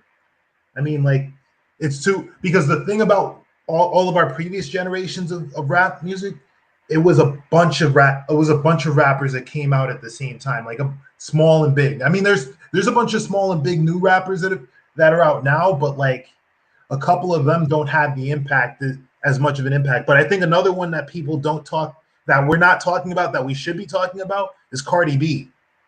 As much as I don't like her, as much as she's crazy, she's the torchbearer for like all those female rappers and for male rappers, because like a lot of male rappers. What? Yep. I'm not saying male rappers. Hold up. Let me take that back. Let me take that back a little. Thank you. Okay, but she is holding the torch for rap in general. That's not good. I know it's not, and that's what I'm saying. It's not good. I'm not saying that's actually a good thing because because I think the current generation of rappers are running on fumes because a lot of the underground guys are fucking garbage. I don't know if you listen to a lot of underground hip hop. It's fucking garbage. A lot of things right in this generation right now are riding on the coattails of guys like Drake, Kendrick. I mean, those guys are getting old, but they're still making music. I mean, Drake. The thing about Drake, at least, is that Drake, while he's older, he's not that old. I mean, he's what, like in his late 30s right now? Probably mid-30s, I think. Yeah. And but Drake is like a chameleon, though. Like Drake doesn't just make hip hop; he makes R&B. He'll dabble in like the UK rap grime scene. He'll dabble in the Caribbean stuff. So like he doesn't just make hip hop. So and the other thing too is you also can't depend on the UK guys because the UK guys make their method of hip hop is a lot different from us. That's why they only really get so guys like Stormzy. I mean, I've listened to some of his hip hop; it's fucking legit. But like, a lot of people in the US would say, "Yo, that nigga's whack." They would just straight up say that. They say that nigga's whack. Be like, "Yo, that tea and crumpet nigga is like whack as shit." But that's exactly the thing, though. Like, Wretch is nice, bro. Wretch free too. Wretch is nice. Yeah, but nice. There's a lot of good UK artists, man. You guys just gotta research. But as far as the top, I would say as far as the top guys right now, it's Kendrick Lamar and J. Cole. Those are the guys pulling it, and then the guys that are supporting them. I mean, the guys and gals supporting them. That'd be Cardi B. And some of the guys and some of the legacy rappers, and I call them legacy rappers because they were from previous generations. So like a Jay-Z or your Jay-Z, your Drakes. I mean, even guys like Meek Mill. Even though is Meek Mill out of jail yet? Yeah, he is. He is. Okay. I'm tweeting. I don't know whether you can tweet from jail, but I'm tweeting. Big Sean. Those are all in the same bracket. They all came out at the same time. I'm naming. You're naming shit artists. How about you name some artists? Actually, wait. Let me ask you guys this. Obviously, look. I mean, because we sort of touched upon this like earlier on in this stream, but obviously with all the stuff that's happening in right now. So for someone like a Kendrick, is it a thing of like, okay, you have a duty to say something and comment on what is happening right now? Like, we don't want to hear any artistic album thing from you. No. You now have a duty to now speak about what is happening. That is now your role. And what did you guys say about Chappelle, because I feel like this might overlap. I don't need Dave Chappelle to speak for me. I don't Okay, need okay. Kendrick to speak for me. I don't need Drake to speak for me. I just if you're comfortable and you're knowledgeable in the topic, then speak on it. As I always tell you, if you can answer a follow-up question, if somebody can say, why are you saying that? And you can answer that with some sort of historical context grounded in some form of reality, then fair enough. Then rap about it, speak about it, whatever. But if you're just saying it to say it, and just because it's a trendy thing at the moment, and you really have no educational or lived experience with it that you can explain, that could grasp people and make them understand why what you're saying is important, then just I'd rather you be quiet and just rap about cars. And Okay, so did you so you watched Dave Chappelle's thing then? yeah, I watched it. So obviously because we didn't have it, so what was your views on it? Because the question I asked everyone at the beginning was, Fine. is it because what he did, is it really effective if you have white people laughing in the audience? Dave Chappelle, so just the way he talks is funny. Like, come on, man! Like that when he gets into his whole voice, like it's funny. Well, he's trying to be more serious now, you know. So that wasn't a joke. Like that was just him. And I think it said Dave Chappelle hadn't performed in 60, 70, 80, 90 days or whatever it was. So that was his first time on stage in a while. So maybe he wasn't as sharp with the comedy as he would have been. But I don't think he was there to tell a joke. He was just there as Dave Chappelle to speak about what was going on in the United States. And when Dave Chappelle talks, he's just a funny person. So like even you might say some serious stuff, but I'll just start laughing because of just your cadence or the way you say it, because I think you're funny. It's the same with Dave Chappelle. So I think people might have been just laughing at, like, when he asks, there was like, I don't know, black and white couple. He's like, that's going to be an awkward car ride home or something like that. Like that's being funny. But yeah, it was just a social commentary. I don't think you were supposed to go there and just die laughing. You're just supposed to kind of, oh, this is what Dave thinks. Okay, so I want to come to Kyrie and the NBA. Now, me and Daniel have sort of talked about this sort of briefly, but I want to bring some into this. So, and also Stephen A. Smith is somehow involved in this as well. So basically, so this is my thing. So let me just lay out the whole scene. So NBA is due to come back, and Kyrie has said that based on everything that is happening, he doesn't feel that it is right to resume sports because sports will be a distraction from what is happening. And Stephen A. Smith came in and said, well, there's something that Stephen A. Smith said, the way he said it, and there's how, gosh, what's the name of the light-skinned dude that's into basketball? Daniel, you know. Who? Light-skinned dude, the basketball commentator. Chris Broussard. Yes. See, Stephen A. Smith was like, how can you not come back? You have to have a plan, man. He was like shouting and blah, blah, blah, blah.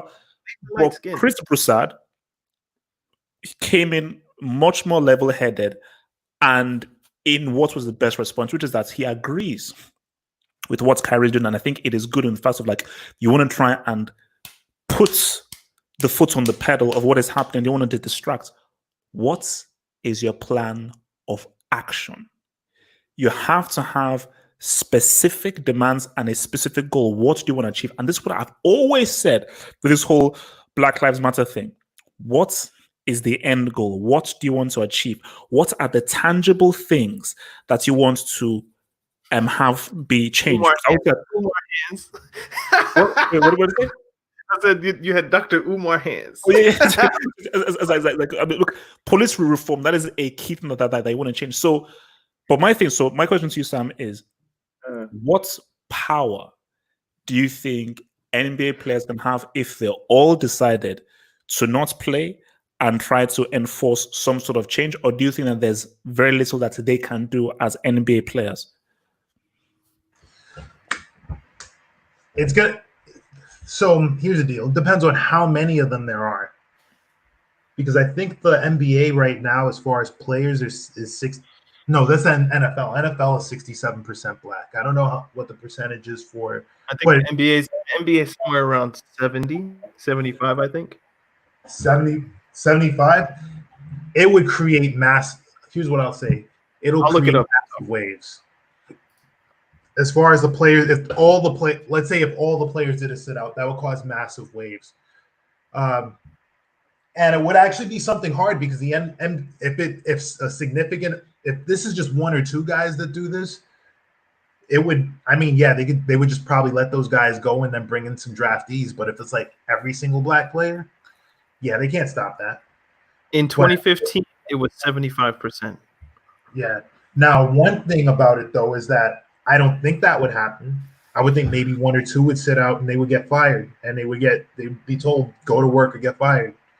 As far as what they should do, I mean, you got to think about it this way. Like, I think about that picture from the Olympics back in the 60s where like they had those two guys doing the black power sign. It's better to show yourself and to show what you stand for, like and while performing your best, than to just not show up. No, but Kyrie's points was we showed up with the t-shirts, we showed up with the salutes, we showed up with all this stuff, and this stuff still happened. You know, they said like madness is doing the same thing again and again and again, expecting a different result. So his argument is we already did that stuff. We already did the show up and everything, and we already made our voices heard back when we saw the whole Trayvon Martin and Eric Garner thing, and nothing changed, as we've seen with what happened. We have to try something different. It would have to be the only way I see that working is, like I said, if it's full solidarity, it would have to be complete solidarity. If there's no complete solidarity, it's a waste of time. I'm just gonna straight up say it's a fucking waste of time if only one or two people fail to show up.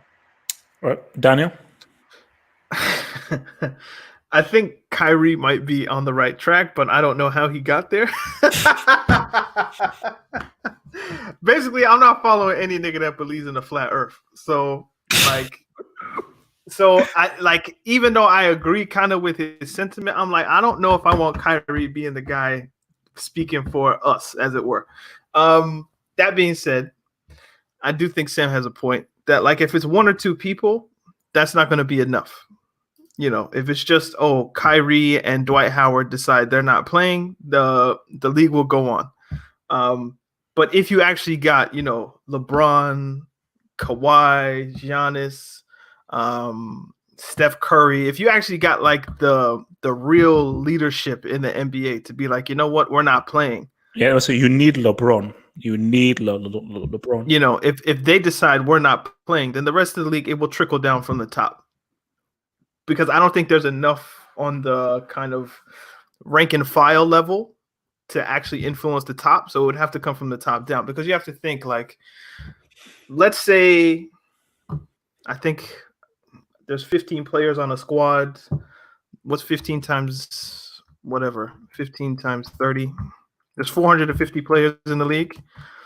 And I think some of the teams aren't even going to show up. So there's less than that. So maybe let's say there's 300 people that would be going. If let's say 30 people decide, yeah, we're not going to play. So you still have 270 people from, I don't know, however many teams. And what they would do is they would just take from the G League, which is like the league under, they would just, whoever's missing, we'll just plug in somebody else from one of our feeder teams, essentially. But what you would actually need is solidarity from all the players and those underneath. So there couldn't be like replacement players or anything like that to come in, like what happened in the NFL in the 80s. Yeah, and it would just have to be like a strike, essentially. But then it's a good idea, because the sports is used as a distraction. And I think that's more of Kyrie's point, that if we start playing the games, attention will be taken from the conversations that maybe like a Stephen A or a Max or a Chris Broussard or whoever was having on television, all of those conversations that are affecting people to get out into the streets, perhaps, maybe not, that will then be directed to who's going to win the chip. Is LeBron better than Jordan? Is this and that and this and that, So he stumbled upon the right solution, but I'd just rather Kyrie was just quiet now. And just like do what you have to do within the league, but like don't get in front of a microphone, because you're just gonna end up saying some crazy shit.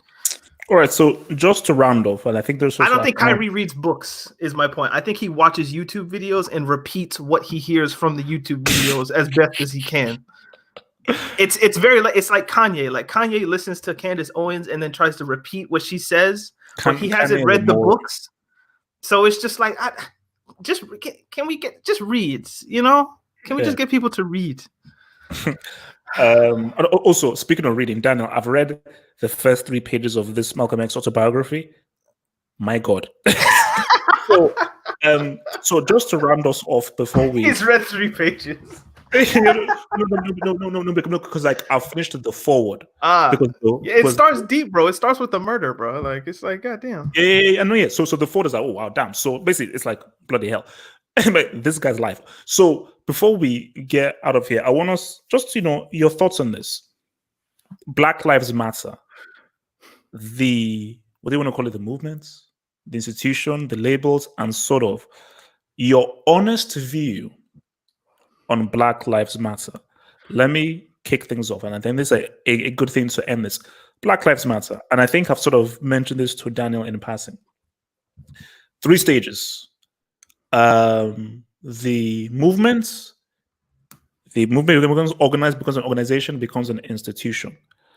100% I'm with the movement. All of you guys saying all lives matter, you're a complete moron. Okay.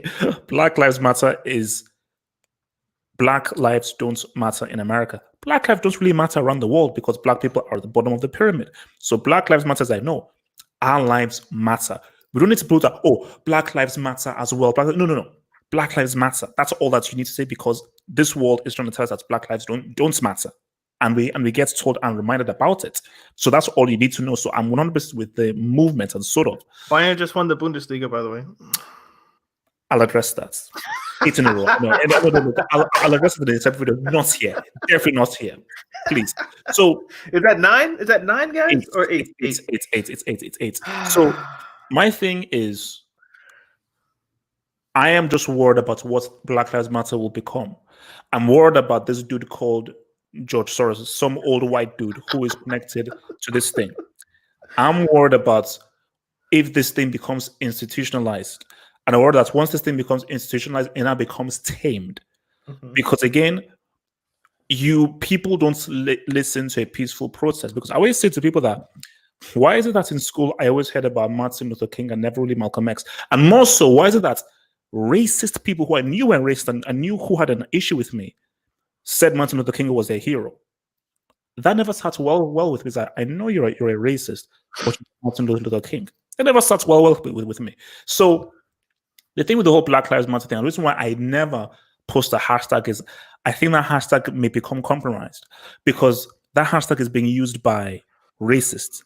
That hashtag is being used by liberals. That hashtag is being used by people who don't really give a damn about Black people because it's now trendy and it's cool. Hey, Black, let's get together. But people don't really want to get their hands dirty. Hence why I never use the hashtag. So I am with it in terms of making Black Lives Matter and raising awareness. But I am not with it with regards to it being a trend and it's being compromised and it's just being used as a thing that can then be easily discarded, so and so forth. So Sam, your views on the whole Black Lives Matter phenomenon? I was talking with somebody about this, but I like the energy, but it doesn't. I like the energy, but it lacks a couple things that I feel could make it lead to, which could make bigger waves. One of those being leadership, the other one being a clear direction, like a clear direction. I get they're trying to keep things simple, but it seems like they're like taking a scattergun approach. And the other thing, and the third thing too, is responsibility. Basically knowing when to take responsibility and when not to take responsibility, because how often do you actually hear them say like, we're not a part of those guys, or we're taking full responsibility for this? You rarely hear that. I mean, like you hear that from individuals that are inside of the element, but you don't hear that from anybody who's a leader there, because it almost feels like the leadership is non-existent, at least in my opinion. Daniel? I agree with the statement. Just Black Lives Matter. Yeah, I agree with that. And it makes for a good hashtag. And I guess hashtags in general lend themselves to creating movements, because that's what a hashtag is. We're going to collect everything that has this pound sign in front of it, and we're going to put it in one place. And then anybody that reads that will probably agree with the tweets, or maybe they won't agree, but whatever the case. So it creates a movement in and of itself, just the nature of the hashtag and social media and these types of things. So the statement, I agree with the statement.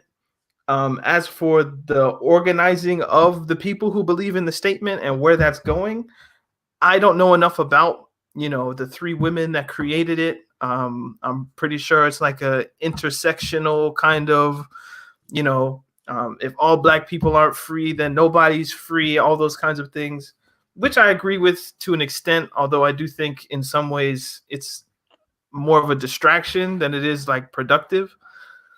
Because what's going to end up happening is, did you guys see today that or maybe yesterday, that the Civil Rights Act of 1964 was ruled to include LGBT people? Like the Supreme Court ruled, I think 6-3, that now applies, or it has always applied to those in the LGBTQ plus community. Oh. And I felt that was slightly ironic, because I would bet a large percentage, I don't want to put a number on it, but if you go back to 1964, you really think Dr. King was out here fighting for gay people? Probably not, as a Baptist minister from Atlanta, Georgia. But the work that he fought for in 1964 is now being used by other communities. So I'm curious to see how, in this new era of Black activism, how is this activism going to be used for other groups, as it tends to be? Because what happens is Black people are always put to the front, Black women in particular put to the front, like, hey, you guys are on the front lines, you guys can boycott, march, do everything, organize, support people who are cheating on you, in Martin Luther King's case, all that kind of shit. And then the gains that were intended for Black people that you fought and died for and were beaten up for, maced for, all that kind of stuff, are then given to other groups. So the whole all Black Lives Matter, I agree with that. But there's going to be white trans people who probably benefit more from this, from whatever gains are wrought, than Black trans people or Black people at large. So that's where I kind of question, like, okay, who's really in charge of this thing, and where is all this money and where are these resources headed? Like, are they going to support Black people, or are they going to support Black people, white people who are aligned with the causes Black people are protesting for, if that makes sense? So that's why I kind of come at it like, yeah, I can leave it there without being disrespectful. Okay. So, but I think this is something that I don't think I've sort of brought up with you, Daniel. I think we sort of brought this up on the first stream, which is, I always say, so what do you want? What are your goals? What is your end goal? And I think that, because this has really spiraled and become a lot larger, and it's now like a bigger kind of discussion about racism. But I think the key thing is about what can you really change. I think what you can change is police reform. I saw something about Trump signs a police reform thing or something. I saw it in passing. But something of changing the police force in America, that is doable with this. Equality in all aspects of American society, in my view, is impossible. Because the system needs to promote inequality. And I think my friend Sharif, who was here last week, he put it best. This system needs winners and losers. That is the key foundation of this system. Blacks are the losers, whites are the winners. Capitalism in a nutshell, bro. Yeah, it's like.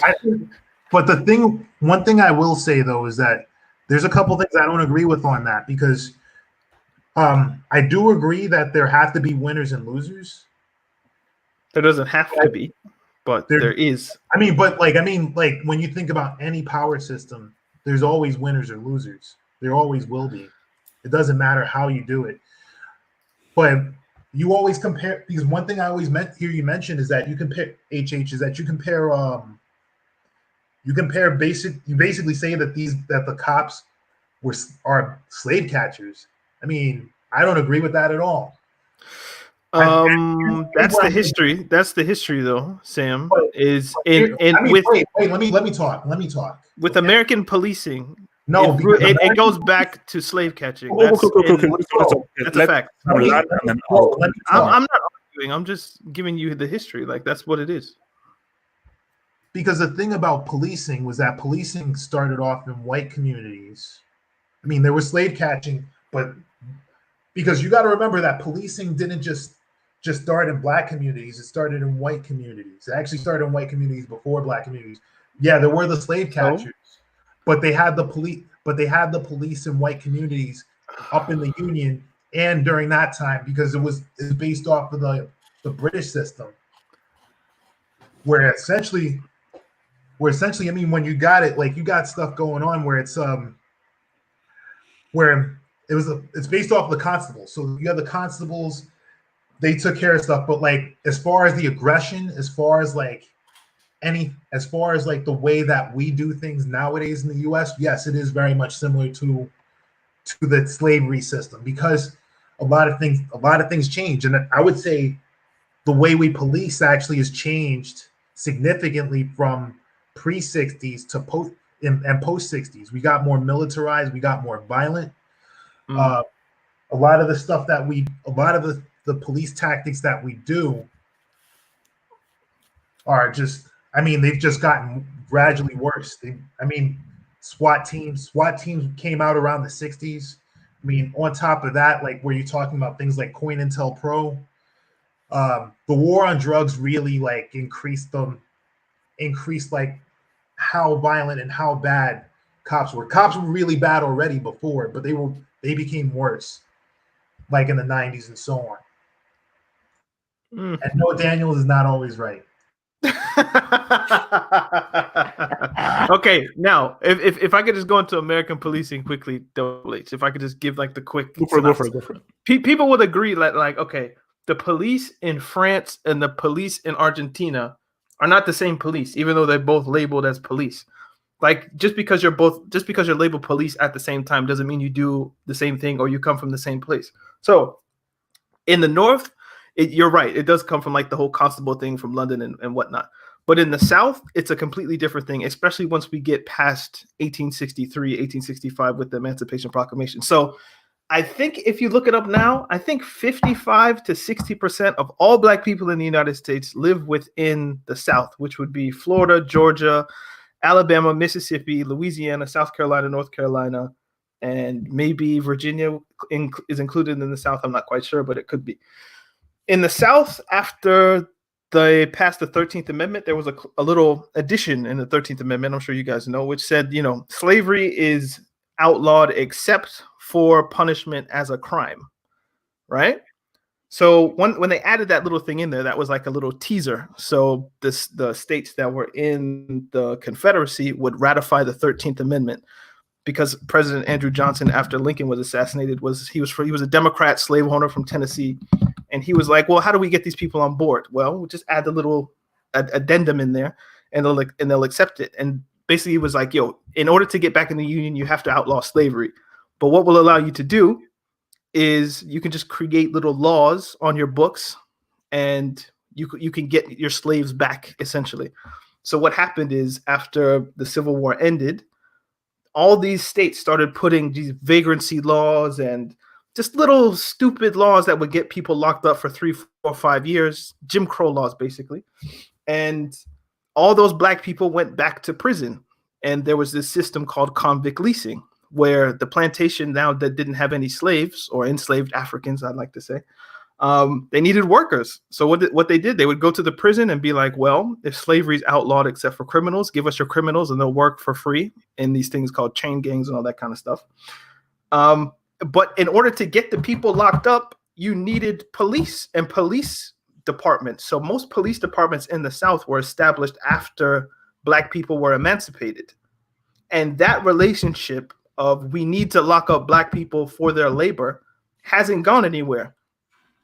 That relationship has evolved through Jim Crow, through the 60s. I'm sure you're 100% correct with the militarization of police, especially as the military-industrial complex grew and grew and grew. You have all these outsourced tanks and things like that. So I agree with you there. Like, obviously, like, once we get to 1960, I'm pretty sure we agree. But it's that idea that the purpose of police where Black people live is deeply rooted in slavery, and that's without question. Okay, I agree with that as far as culture. You're absolutely right. When the South, in the Jim Crow South, it was pretty much like that because one of the big things was that cops in those areas, they did act like slave catchers in the sense where they were just trying to keep people where they were really just trying to keep black people segregated. Black people segregated and attacking us if we went anywhere outside of our place, as well as abusing us. And that's pretty much how it was pre Jim Crow and pre war on drugs, but post war on drugs, we pretty much formed into something completely different. And like I would say that, yeah, that's when we became I'd say a lot of cops became kind of similar to the soldiers that we send out to Iraq and Afghanistan and honestly, as a soldier, I would say they have, as far as the rules of engagement, I feel that cops have a slightly looser rules of engagement than actual soldiers, because there's a lot of stuff I see like cops doing that if a soldier did that in war, they would go to jail. They would instantly go to jail. It wouldn't even Bro, I saw this one video. It was a random dude walking around the street. I guess they released the National Guard or the soldiers or something.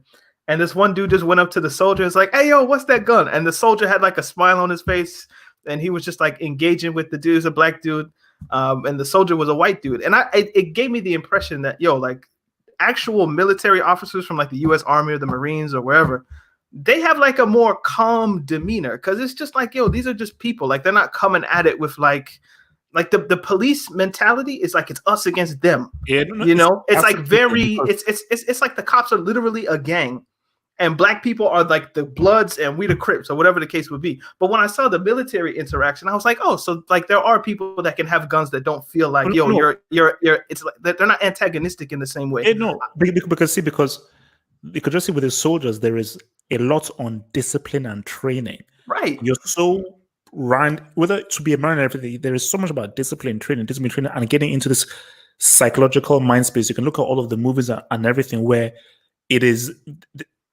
is so much of what do you want to call it, a psychological beatdown of turning you into a specific thing, as opposed to for policing, it's about as you say, we're a gang, we're a crew. I always say that Serpico, watch that movie, Al Pacino, Serpico.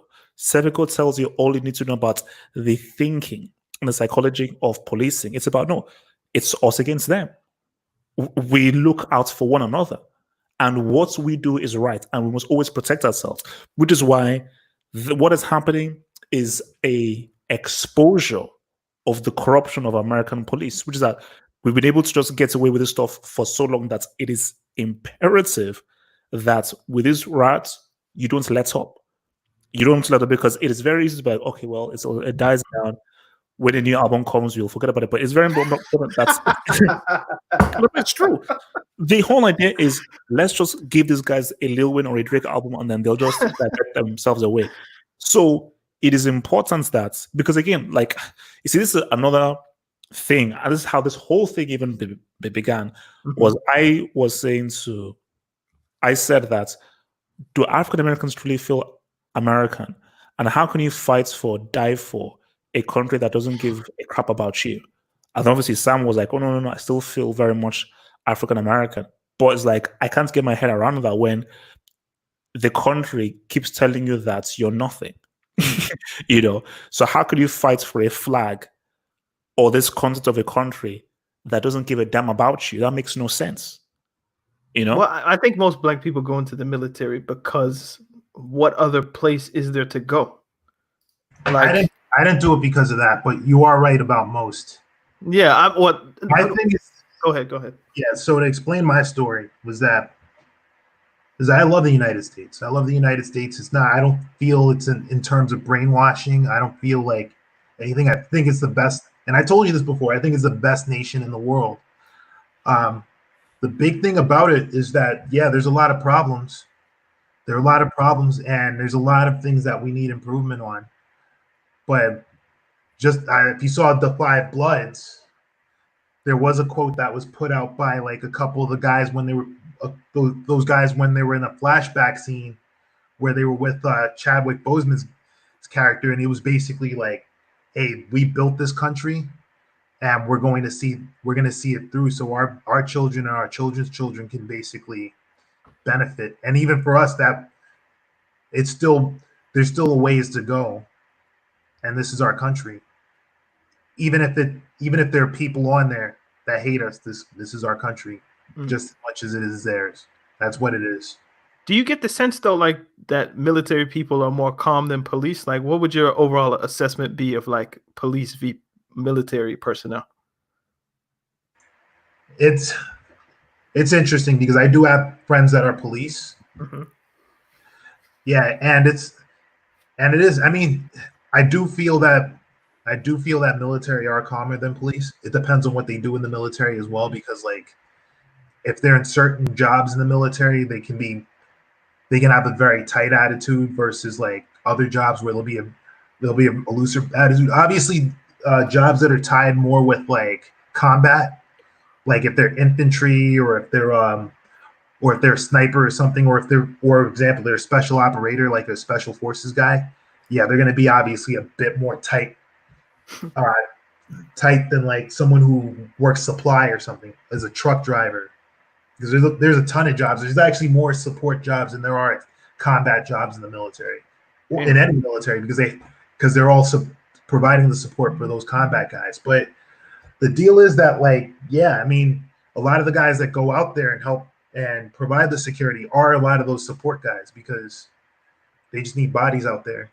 All right, so again, look, man, I think that's been a. Can I ask one more question, just quickly? Oh, okay, go for it. Do you think like there should be some sort of law that you think like you can only be a policeman if you've been in the military? Do you think that would help, or would that exacerbate things?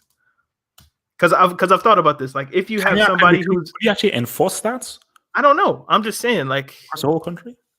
Yeah, just like you can't be in the police if you haven't served in the military for a time. Do you think that would help or hurt, Sam? Say that again. I'm sorry. Dude, I'm asking. If a law was implemented that you cannot be a police officer unless you've served, let's say 2 or 3 years or 4 years in the military and have had actual military training instead of police training, do you think that would help or hurt? I don't think it would help, because here's the deal. So like, you got a lot of people already in the. I think there's like a really high percentage of our current police force that's been served in the military and served combat roles, and have basically been in like very serious shit. Like the current crop of police have basically been in Afghanistan or Iraq or something like that, and have seen combat. Quite a few of them have killed people in Iraq and Afghanistan. So I don't think that would actually help. I just think that we just need more police. We just need longer police training. We need more police training. We need more people skills when it comes to police training. Gotcha. As far as defunding, I want to also bring this up. As far as defunding the police, and Raymond's here. As far as defunding the police, like Raymond. Yeah, this guy's the man, by the way. You're coming in late, buddy. You're coming in late. Well, we're closing up, but I'm still gonna give you a chance to say. Is that Colombia or Venezuela? Like, what shirt is that? Ecuador. That's Ecuador. Okay, I'll let him talk. I'm done. Let him talk. Okay. So yeah. Okay. So Ray, actually, your thoughts, because I think this was something that we said to do too. Specifically on the Black Lives Matter and the whole movement and everything, because again, I think we're all with the message, but we're all worried about how once this thing becomes institutionalized, it can then sort of become compromised. And again, I'm worried that it's linked to an old white dude who I've never heard of before. So your views on the whole BLM thing, are you with it, or do you think it will eventually become compromised and become tamed? Can you hear me? Your mic is quite low. Your mic is quite low. I forgot my mic was up. I would say, I guess what I'm thinking about right now is, I first of all, let me say, I think your concerns are valid. They're absolutely valid. They're valid because you care. But I think what we need to protect ourselves from is our subconscious desire to control this. So yes, we're worried about the old white guy hiding behind the shadows controlling it, but we can do just as much harm trying to control it ourselves. This did not start from an organized fashion, and look what's happening. So I say until it proves otherwise, let the people decide for themselves. We talked the other day how eventually there may be a need for a organized crossover, a conventional crossover. But for right now, um, letting the people do what they do, distributed, decentralized, seems to be getting a net positive effect. Even though people are trying to make it solely about the people running out the store with Nikes, we're seeing that it's more than that. So, um, right now, decentralization seems to be how it's going down because you look at the civil rights movement. It was very centralized. You knew who your leaders were. It was very organized. And I argue it made them easier to literally kill the movement. You knew who the leaders were, so you knew who to shoot. You knew who Medgar Evers was. You knew who Martin Luther King was. You knew which bus was the bus riding in the town for freedom. So you knew which bus to torch. Now it's you don't know. It's all over. There is no leader. There is no fragmentation. Even the idea of BLM. I haven't paid dues. Have any of you paid dues? So whether you use the hashtag or not, you can rock the shirt, and no one's going to come up to you and say, "Hey, I didn't see you at the last meeting." So I I guess that's how I feel on that tip. Also, as well, I think we also went to somewhere interesting because I know from your military training it'd be good. So Daniel asked a question that with this whole thing about looking for police reform, the police sort of knowing how to deal with high pressure situations, and Daniel obviously brought up a point of where he saw how so a soldier was reacting to a person wanting to see the soldiers gone and everything, and how people in the military are a bit much more calmer based on the more rigid, rigorous training, and within a police force is much more like a gang. So Daniel's question was, if it was a requirement that every police officer had some sort of military training, would that improve the way that police deal with high pressure situations domestically, or you don't think it would make any change? Short answer, no, because of the definition of some sort of military training. So you have to remember, let's just take the military in general. Let's take the Army. Let's keep it simple. The U.S. Army, 350,000 strong, including reserves and National Guard. Only 9% are combat arms. So you have combat arms, you have combat support, and you have service support. So only 9%. So you look at 100 people out there, men and women, only 9 are even in a combat role. Within that group of combat role, you're less than 10% that have actually deployed in a combat role, in a combat unit. So you have a very small subset of people that have the experience, what I heard Sam talking about, which is actually why I jumped on that that coolness and that calmness of demeanor that comes from, yes, training, but also experience, to where you don't freak out every time someone runs your way. I remember my first time in country, and um, we basically one of the Humvees got into a car accident and got the Humvee door ripped right off. So we had to stop, we had to pull, security and everything. And this is my first time out, so I'm a little on edge. And one of the more experienced soldiers, he walked over to me and he said, um, just remember, if we hold down every trigger that we have 20 seconds. All the weaponry we have 20 seconds. So unless you're absolutely sure we can kill them all in 20 seconds, don't you fire a single round. So that kind of real-time training, like you can't say that to a man in a classroom. You know what I'm saying? You can't say that sitting here.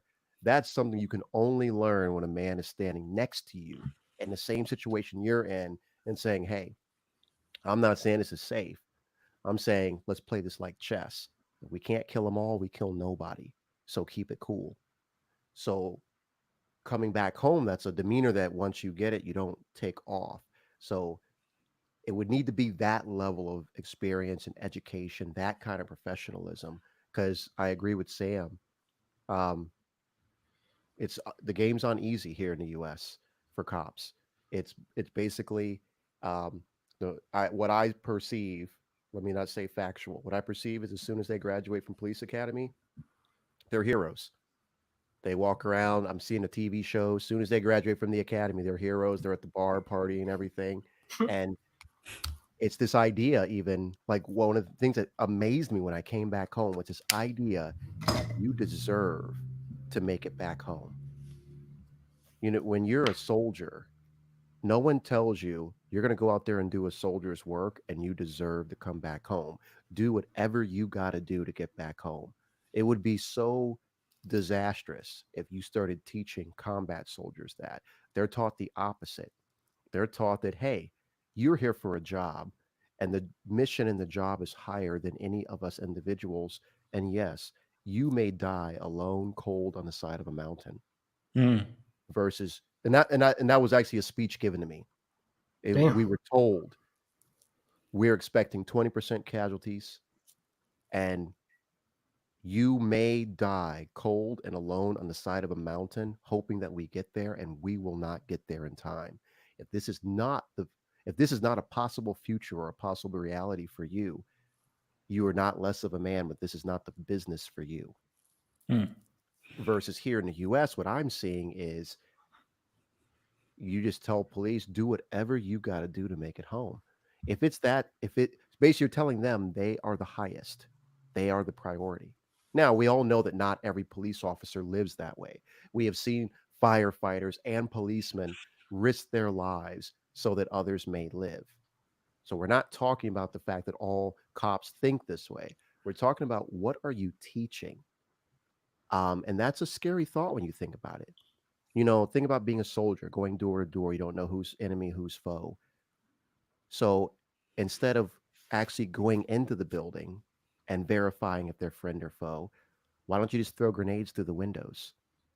If you're going to tell them you can do anything you got to do to make it home, why put yourself in jeopardy? Just throw grenades through every single window. It was some kids and a lady huddled in the corner. Well, you deserve to make it home. Who cares? It was an old man. Who cares? You deserve to make it home. You did what you had to do to make it home. That is what we're telling policemen when we tell them, do whatever you have to do to make it home. That is a dangerous, scary thing that we as a public should be looking at. That, no, you volunteered for gun work. If you need to make it home every night, bro, go be a dentist. You're not less of a man, but you're not built for this life. Go do something else. But if you're going to represent the people and you're going to get into gun work, you need to have a different set of mentality. And I think that's what Sam was trying to touch on here. And we're not teaching the proper mentality. If someone in the military shot someone in the back who was running away, what would happen to them? 40 years or maybe 20. You think 20 years or 40 years in Leavenworth, Sam? I think. Say again, Sam? Somebody in the back running away. You probably, they give you, obviously the way that lawyers are, you probably wouldn't see, you probably get 20 years, but sometimes I'll get reduced to 10. You never know. Yeah, you might get away with 10, bro. But jail time for sure. Here, let's talk about the opposite way. For you to shoot someone in the back in a combat zone and not go to jail, that cat has to be running the opposite direction with an AK-47, screaming Allah. Damn. He's got to be holding that machine gun, ripping it out, just running at someone else to pull that off. I know where this is going. You're talking about that dude in Atlanta, right? Yeah. I mean, that's just homeboy pointed his fucking taser at the fucking cop. You realize that with a taser, because if you look at the seconds before he stands up, he briefly, when he basically resisted the cop, took his weapon, ran, turned around, fired the taser, missed, then he got shot. So it's different for military. So military, let's say that happened to me. Military, you take my taser, you run away. I might raise my weapon but then I would instantly lower it. I'm gonna curse your name. But again, this is military. So you are getting an ass whooping once I catch you. But even so, I mean, in a lot of cases in the military, if something like that happens, doesn't matter if it's like a taser or not, you're pretty much gonna get shot and killed. And because as soon as you turn, and as soon as, because the things, the rules of engagement is that it's a hostile act versus hostile intent. That's hostile intent when somebody turns around and points a gun and fires it at you, even if it's a taser. Because here's what I was going to say, isn't it different a taser as opposed to an actual lethal weapon? Those are two different things. Breaking that down, here's the deal. You shoot that taser. There's a scenario. He shoots a taser, runs back to you, grabs your gun, and then fucking shoots you with it. That's murder. He just murdered you. But that's if though, right? Yeah, but that's the whole point. But see, Sam, my thing is that what was the reason you shoot someone who is running away from you? Chase him. Go and chase him. Why shoot him if he's running away? You're not saying, cops don't want to run, bro. Cops don't want to run. That's the fact of the matter, bro. Cops don't want to run. Nobody wants to run. Let's keep it real. Here's the deal, though. Like, what I'm getting at, though, is that as soon as this is one thing that somebody who's a straight up civilian won't get, but as soon as somebody turns at you and has hostile intent, they're fucking dead, man. It doesn't matter if they have a knife, if they have a taser, if they have a fucking like carrot stick they're trying to stab you. But that's different, Sam. What you're talking about is, let's say you're searching a guy and you got two buddies watching and the dude starts wrestling with you. And the Army, your job is to push that guy away so your two buddies can engage with their weapon systems. We don't wrestle with people. That's what you're talking about. But this guy was running away. He shot at, but the thing though is that he turned and shot and fired the weapon. To me, as soon as he fired the weapon, that's when he signed his death warrant. No. But Sam, if he's running away, what reason do you have to shoot him if he's running away? He fired his weapon. He fired. What I'm getting at is that the guy. No, because Sam, what you're not saying is that as long as you fire your weapon, you're dead. Wait a minute. Okay, so are we saying the appropriate response to? It's not okay. No. Can I land? Okay. Is the argument that the appropriate response to a taser fired is lethal force? Because if that's the case, then if a cop tries to shoot me with the taser and I have a gun, am I within my right to shoot the cop? It's different. Now, how so? Okay, so the difference is this. I mean, like, what's the pretense of that? Because are you putting the cop under citizen's arrest or something like that? I'm just saying, if a cop tries to shoot me with a taser and it's been established that appropriate response to a taser is a gun, then I could then shoot the cop and be like, well, you guys can do it. Why are you shooting at the cop though? Because he has a taser. Why is he shooting the taser at you? That's the question. Are you being put under arrest? Because that's going to make a big statement, because that's going to be the difference between manslaughter and murder. And his point is, hold on, Sam. Hold on. No. In the moment, heat of the moment, you're not sitting there trying to play lawyer. He said you're claiming that a taser is lethal force and justifies lethal force. So he's saying humans are humans at the end of the day. So if the cops kick in your door in the middle of the night on a no-knock warrant and they're in the wrong house, or forget that, you don't know who's in the house. So you're defending your house and someone hits you with a taser, the way you're talking, that means middle of the night, you can rip open up with that scorpion that you got next to the bed. That's a different scenario. That's a completely different scenario. How so? What he brought up there is the case of Kenneth Walker. Basically, no knock warrant. A bunch of guys come in. They come into his domicile. A lot of states in the U.S. have a castle law. The castle law is basically where you're making it too complex, bro. No, boil it down simple. In both cases, someone is defending their life after their life has been threatened. That's simple. He was put on. Now, the other cases that, if you're talking about the guy in Atlanta, he was under arrest. and he resisted arrest. And then he turns around and then he fires his weapon. Then he fires the weapon that he stole at the cops. I hear you. So from the cop's point of view in that situation, the cop was the cop's life was put in danger. That's what you're saying. His life was put in danger from his point of view for no good reason. He didn't put himself in danger. His life was put in danger, so he was valid. Where point is, our friend is trying to mention here is, so do you support civilians doing that same thing to police? Do you support everyone defending their life to that level of escalation? Because I see your point where, you know, you could hit me with a taser and then kill me. You know, I piss myself and pass out.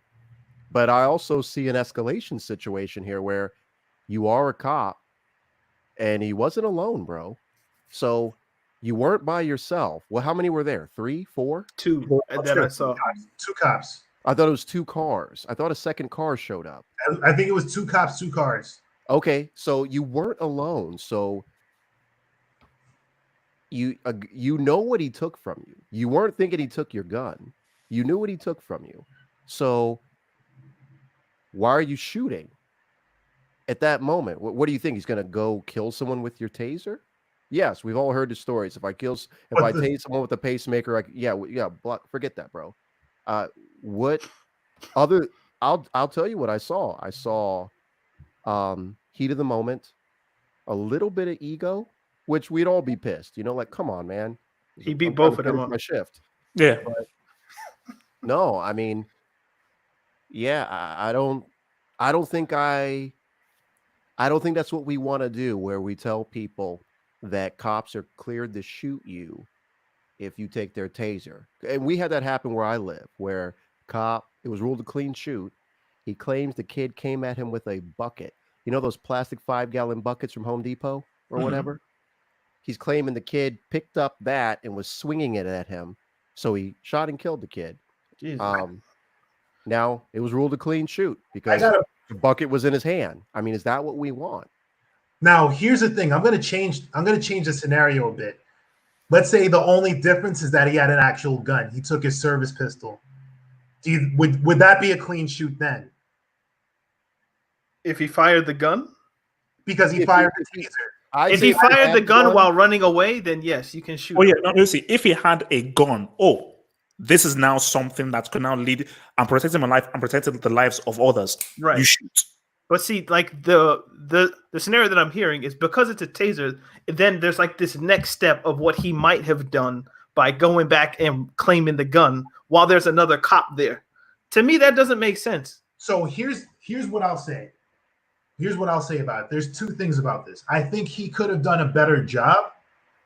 But then again, as far as from a legal standpoint, I mean, he's cleared to shoot because, like, you think he's going to go? You think he's going clean on this? What? You think he's going clean on this shoot? I think he was clean on that shoot. Yeah. I mean, do you think he will go clean? Do you think they're going to let him go on this shoot? I think he'll get let go on that one. I don't think he's going to get charges. See, okay. and for me, that's dangerous. I'm going to invest in some Atlanta stock because that place is. I'm going to short some Atlanta stock. I mean, because that place is about to go down. See, like that's very dangerous to me because I'm thinking, now if a cop tries to shoot me with the taser, you guys are establishing that I can then kill you because you're trying to shoot me with a taser. Unless cops live on a different legal standard than everybody else, which I guess they do in the United States, but I don't think they should. Then that can't. The 2 things don't match. Because I agree with you. I think a police officer would never say you can shoot me because you're trying to get me with a taser. That would never happen. But the other way around, it seems like it's cool. Go ahead. I'm sorry. For example, like I would strongly doubt in England because I don't think the police officers in England actually carry tasers. But let's just say in England they carried tasers. And that's just how we're talking about this whole thing about American police and police reform. I strongly doubt if a police officer in England, I grabbed their taser or someone grabbed their taser, scuffle, and the person ran away, that police officer in England would take the gun and shoot them. Because psychologically and mentally, they're not on that. Because I think, Sam, what you're missing is what we've been talking about. The kinds of people who become police officers how they're indoctrinated, what they are told, how they are holier than thou. And in his mind, which is where Ray is going to, and this is what I think Ice Cube said, is it was an ego thing. This guy embarrassed you. He freaking embarrassed you. You red balled, got the gun, boom, down you go. And you know that because you're holier than that, and because of how you've been presented in America as police, where anything you do is always right, you will always be protected. You know, you will, there will always be an excuse for you. Any choice you make, people will always back it against you, and more times than not, it will always be a clean shoot. In your mind, you're like, man, you think you're good, boom, down. So I think you're missing the points of it's an individual thing, and it was an ego thing.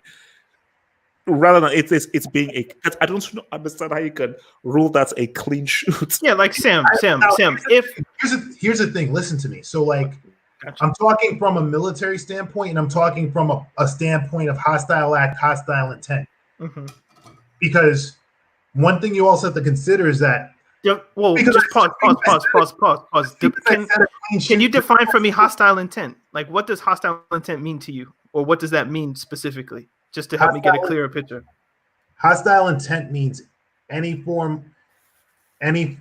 threat to life or limb. That means pretty much if you're threatening my life, you basically signed your death warrant. That's essentially what they teach you in the military. Like, okay, if somebody is hold on, because I think we went to the same club. So if you're in a market square and every male over the age of 13 is holding an AK-47, does that count as hostile intent? It doesn't. So that's what I thought, man. So we were trained where they can all have AKs. They could all be spitting at us at the ground anyway. They can throw rocks at us too. I mean, like, they can do this across the neck, bro, but that does not mean hostile intent. They can even say, get ready for what's coming. Yeah, I mean, of course, shoot, man. But the hostile, until they clear that plane, you're not, your life is not being threatened. But that's what I brought up, though, was that this guy turned around and fired the taser at the cop. He turned around and fired the taser at the cop. That's why it was a clean shoot. So I personally refuse to watch any of the videos. So help me understand, because this is just since I've come home, I don't watch the videos, any of them. I know of them. I haven't seen a single video. Okay, so I'm asking you, was the officer engaging while the taser was up facing him, or was the taser engaged and then the guy ran away and then he shot? It was along the lines of basically he fired, kept running, and then he got shot. So to me, man, I don't know what we're talking about right now. But that's clear. I can hear what you're saying is if he turned around, and they're engaging at the same time. But you literally just said he took a shot, but he missed with the taser. Then he tried to evade, and then he got shot. Because that's why I'm confused. I was told he was shot in the back, unless he did some kind of Kung Fu Jet Li thing, and he was shooting behind his back. I don't know how you catch hot thorns in the back while shooting at somebody with a taser, bro. The thing about it though is that he shot, period. Which that's the end, because in the military, pretty much our ROE's clear that as soon as you fire rounds, you've escalated, which that puts you, because even with cops, it's the same way. There's levels of escalation. So as soon as you now got me wishing I was in your unit, because the way we worked, a dude could go empty a clip. If he threw that weapon on the ground and fell to his knees and put his hands up quick enough, we could not engage. PID, it's the whole thing of PID. Now we're getting into like real military technical stuff. So I'm not going to even go. But that's the thing. Cops are sitting here saying that it's a war zone out there. They're acting militarized. So that's what I say. If you're claiming it's military, let's get you some military training and let's have that same level of responsibility. I mean, it is not you fire one bullet, then you're killed forever. I mean, we can go down this rabbit hole of how you get on the list. Because there is a way to get on that list of, even if you're eating breakfast, we can engage you. but you got to do a lot of nasty deeds to get on that list, bro. I mean, but the whole thing about PID, by the way, is positive ID. If you have PID, you basically can, as soon as a person has PID, which means that they basically conducted a hostile action or created hostile intent, that means they're cleared and green to shoot. In a lot of cases, if somebody fires some shots at you and runs away, and they still have that weapon, they're like they signed their death warrant. Right, was that Tennessee versus Gardner? I think I probably messed that up, but yeah, I don't know the thing about cops, but the thing, in my opinion, is that he was cleared to shoot, but he should have done a better job. But he shouldn't have killed him. He should have chased him. He should have fucking tried to apprehend him. Due to the so fact maybe that what you're saying is he's not going to get charged for the shoot, but his career is probably done if he stays in. Exactly. That's how I feel about it. He'll just go to the next county over. He'll be good. But see, because I think that's the thing here is that's why it's so interesting to have Sam and Ray here, because it's two different standards, two different disciplines. Because people always say that respect the police, they do a very important job, and everything, blah blah blah blah blah. And I think what's it called? I think it was Snoop Dogg who made this comment, or he sort of shared this on Instagram. He said that people never say fuck the fire department, but they say fuck the police. Why is that?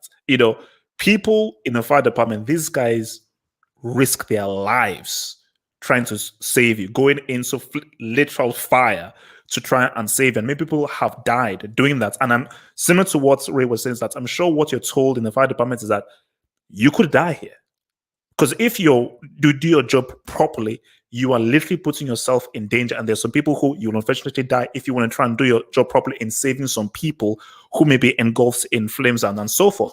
But the thing with this police is why it's hard for speaking for myself, to respect them is you're not putting yourself in danger.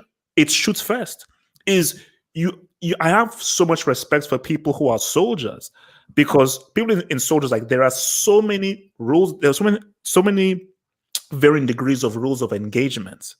So many things that you have to think about, that you have to actually appreciate what they do more. But how can you appreciate a policeman in America where it's shoots first, and you're never really putting yourself in danger, and you are not even assessing this situation? Because in my mind, conceptually, I always thought, oh my gosh, being a policeman must be really, really tough, because you're putting yourself in danger, and you're always about, how can I apprehend the victim? How can I de-escalate this situation? So, like, that's supposed to be really tough. But how hard can it be where as soon as things go a bit left, shoot? But what? So how can you respect that vocation then? Because I always use this whole thing of, like, degree of difficulty. Oh yeah, so basically, I always give someone credit if they achieve success through degree of difficulty. So for soldiers and so forth, my God, being in combat and sort of, that is degree of difficulty. Avoiding friendly fire, having rules of engagement, and having to navigate different things. Because in a soldier, you can't just be like, oh, shoot. It's like, no, we have a mission, we have a specific thing to do. There are rules that we have to do. We have to follow specific strategies, specific discipline. You have to follow orders. There's so much stuff you have to do and think about while you're fearing for your life. But for a policeman, yes, you fear for your life, but you're in so much of a strong position of where, as soon as you feel threatened, because normally I would think that's okay. If you feel threatened, is your main aim is, how can I de-escalate the situation, where the last result is I have to fire my gun. That's the last result. So I'm going through everything down this list, and at the bottom of the list is I have to fire my gun. But what I'm not hearing is, at the first, either the first or the second thing on your list is you firing your gun. It's not the same. One thing I'll give police is this: the difference that I see. So we have a higher. I mean, people can talk all they want to talk. It's a fact. We have a higher level of ROE and requirements and restraint, to the point where you can have a mission in the Army where you're told you do not engage with lethal force, even in defense of yourself. This person is a high value target. We need the information they have, even in defense of yourself. That is your mission. If you even attempt to shoot at that person, you're going to jail. I'm pretty sure cops don't get a conversation like that. So, but I will say this: we send policemen out, so they finish the academy. They go out in ones and twos.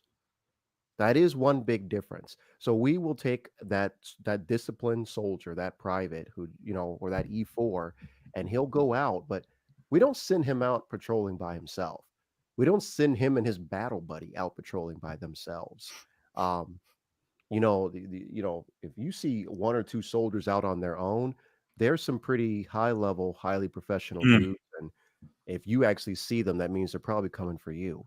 So that is one difference I see, to where we were allowed to move in larger units. We were structured that way, versus policemen.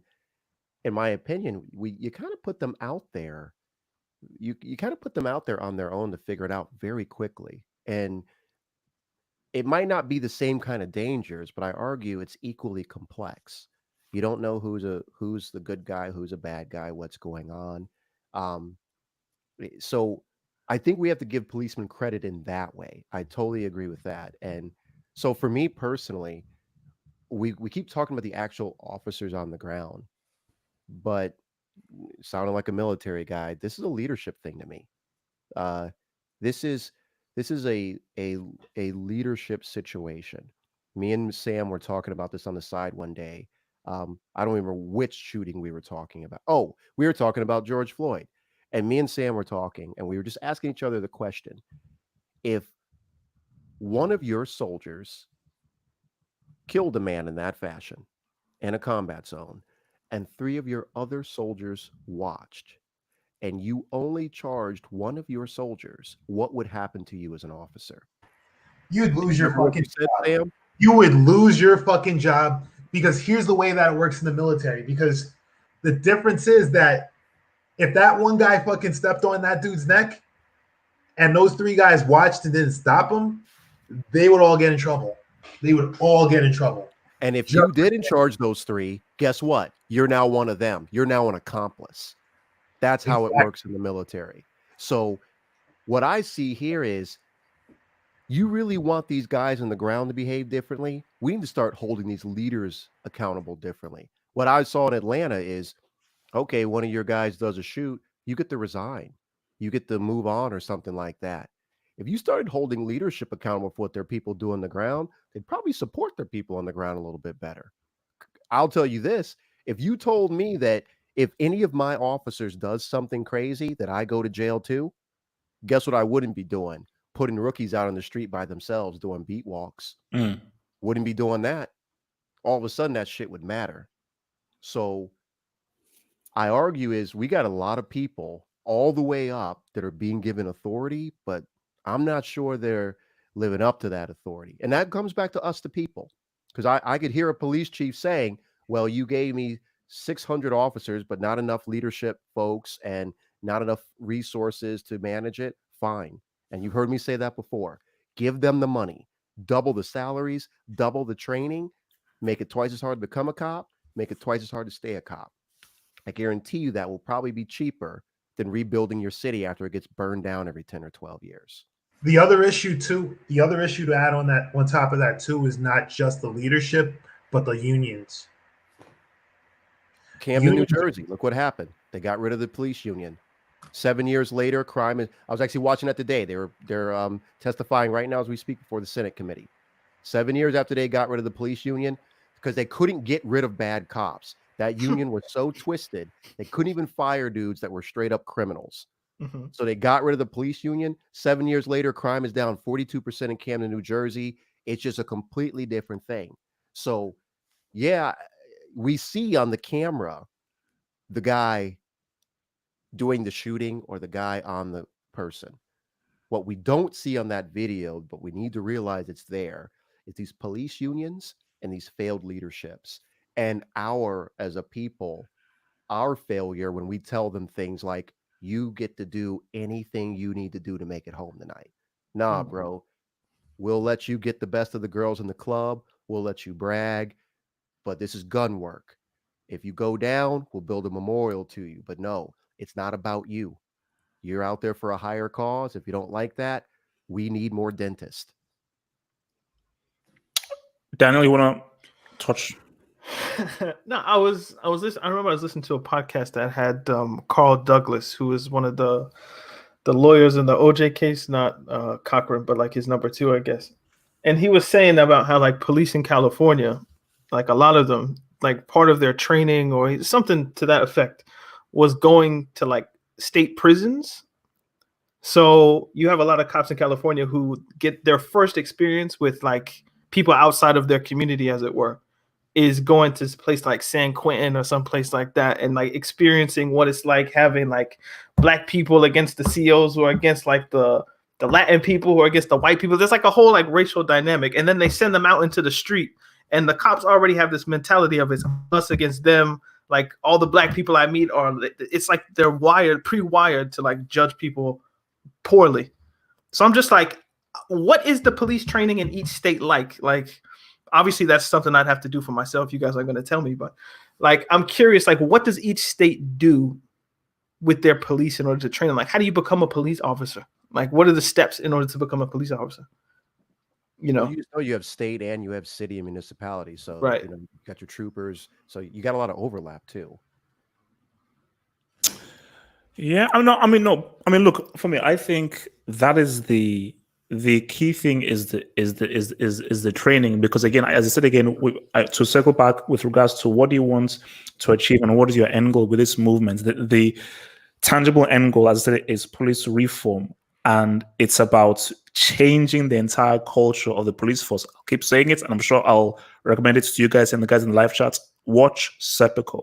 Watch Serpico, Al Pacino movie. Watch Serpico. It just tells it's a great general introduction of just what police culture is about. And so until you change police culture, these things will not change, because the key thing, it's a culture problem. It's a institutional problem. If it's that deep, then isn't the answer to get rid of it? Like, if everything you guys are saying is true, which seems like it is, and the culture is that bad, and there's police unions, there's everything that goes along with it, then isn't the answer to create some alternative form of public wellness? I don't know what the phrasing would be, but isn't the answer then to like, hey, this police thing, we need to come up with a new way? Like, this can't be the only way you can do law enforcement. Basically, you need because always like one of the most, like as my brother said it to me, in every society, you need a military, you need soldiers, because there'll always be a war. You need doctors, you need teachers, and you need police, because without police, we'll become an anarchy, because at the core, we are animals, and at the core, we are very anarchist. You need the function of what police do, but you don't need a police department as it exists. Do you understand what I'm saying? So like, you would need something that functions in that role to enforce the laws, but it doesn't have to be called police, because what the police are seems to be a bad thing for at least black people, and that's what I'm mainly concerned about, because that's what I am. But I think you're maybe talking in terms of what American police is, because if you look at police in other different countries and so forth, it's worse. Because conceptually, Brazilian police is the worst. Police are there to ensure that the society doesn't fall out for arms. So if you can't steal, because if you steal, we have police there. Domestic abuse. Mm-hmm. I'm trying to fight with you. We bring the police, so the police keeps the society in order. So focus on the concept. So once you now have the concept, it's now about the execution. Mm-hmm. And how do you execute the concept? The concept is needed. The concept is essential to society. But it's about how do you now execute that concept. But the way that in certain states in America, the way they've executed the concept is corrupt and it's wrong. The concept is needed. The concept is you cannot have a society without a police. So that word police, don't lump it in with what is happening in America. That word police is just a concept, separate. Yeah, but my only issue is if you look at most cities, not even most, probably every city in America, their relationship with black people is not different. Like the relationship with black people and police in Miami is not different than that in Seattle, which isn't different from that in LA, which isn't different from that in New York, which isn't different from that in St. Louis. It's all the same. Even in a place like Atlanta, you hear T.I. and Killer Mike, oh, it's Wakanda, it's Wakanda. We got like 60% of our police are black. So the institution itself is problematic. Even you can have a police department that's 100% black. Maybe not 100, maybe like 99% black. It would still be problematic, in my opinion, because what their function is not to help people. I mean, do you guys agree, Sam and Ray? Do you agree that the police, at its core, by definition, is problematic? It's And like building a fantastic house on a poor foundation. Bro, like I just looked at a video on YouTube that I want to share with a bunch of people on Facebook that I want to share with a bunch of people is the reason why cops shoot people with fucking tasers. And it's it's kind of like the video that happened with this dude who got shot.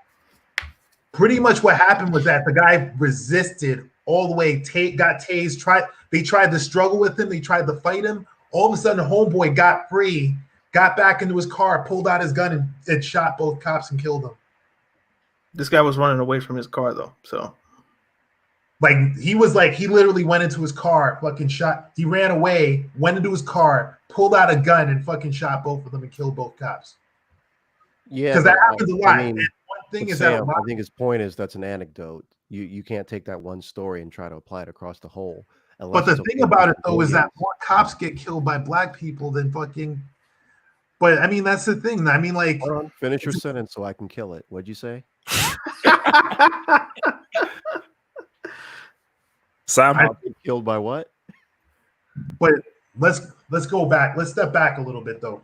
Serious thing is that like, the serious issue is that there's a ton of fucking shootings in general. Mm-hmm. Like just shootings in general in the U.S. and like the big issue though is that it just gets to a point where it's like literally you got this cycle and it goes on and on and on. We always talk about like how cops should act. The thing about cops is the big reason why we focus so much on the cops is because the cops are the one side that's the side of authority. The ones getting paid. The criminals you can't control because the criminals. Go ahead. Do you see an issue with that? That we're not talking about thugs in the street equally as we're talking about the officers that our tax money goes to? I don't really like.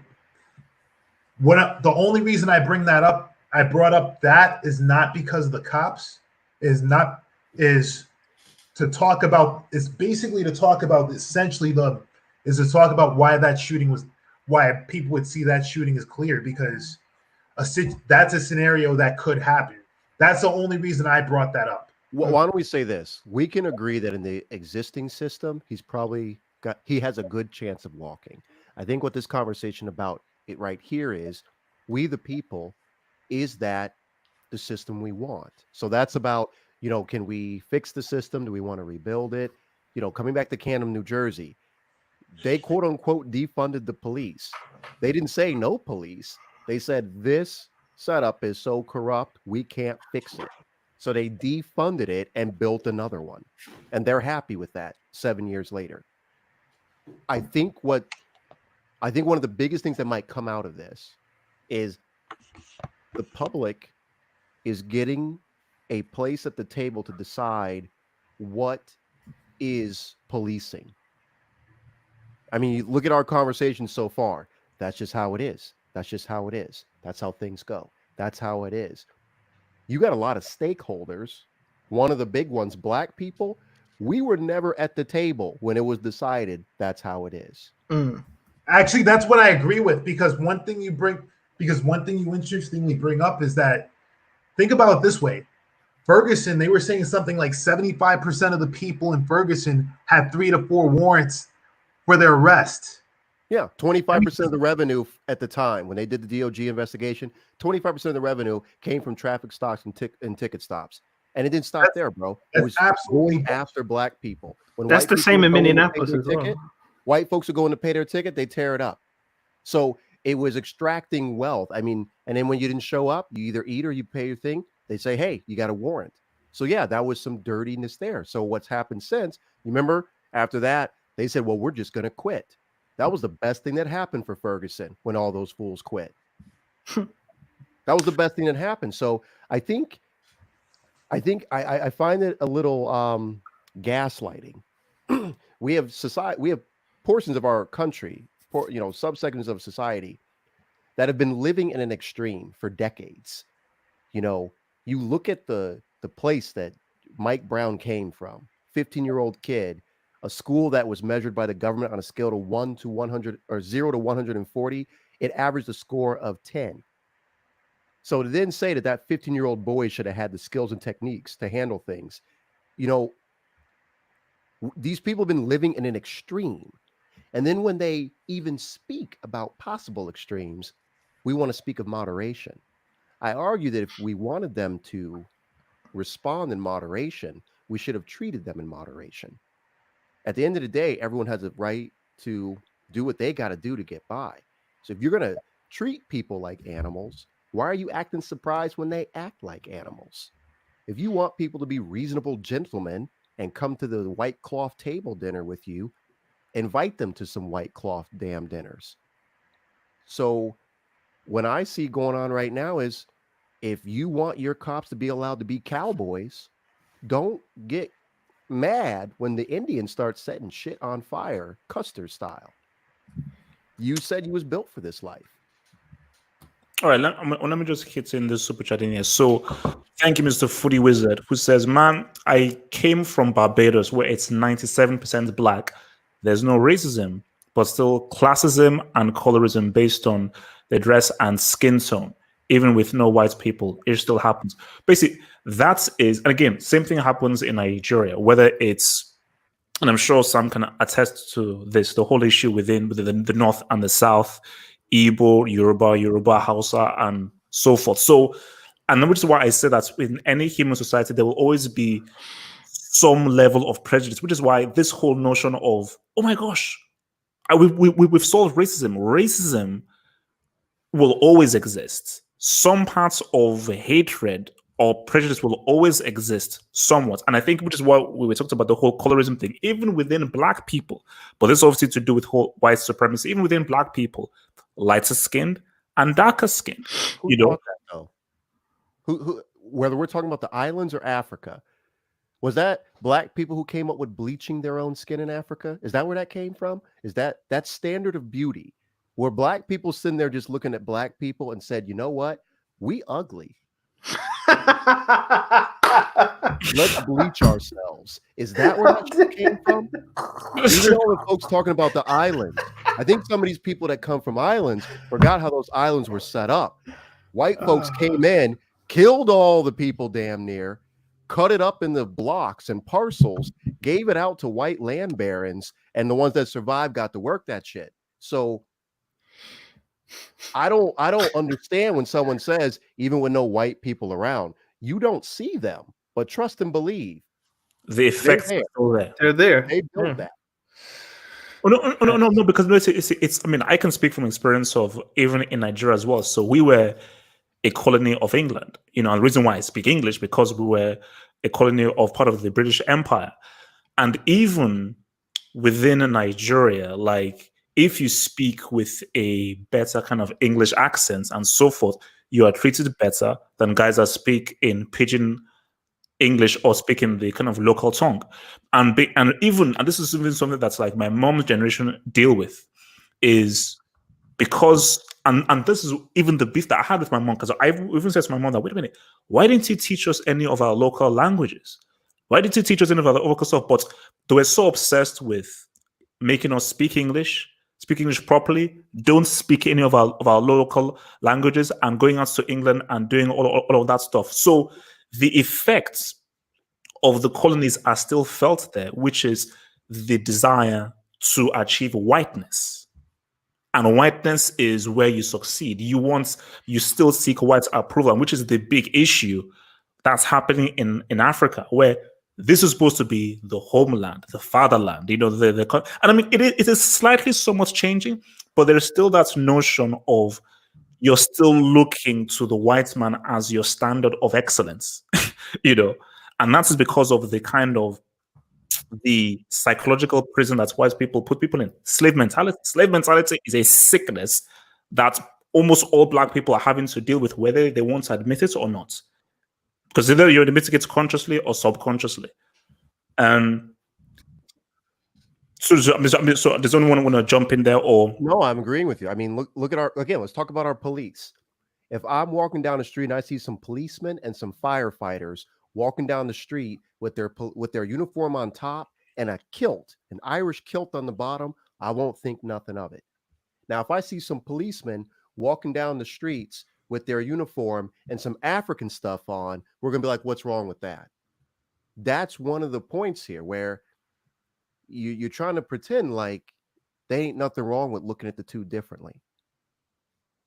Every year for St. Patrick's Day, there's a group of police that in their uniforms go around wearing kilts and bagpipes and everything like that. And for the record, I love it. I love it, and I don't want to ever see it stop.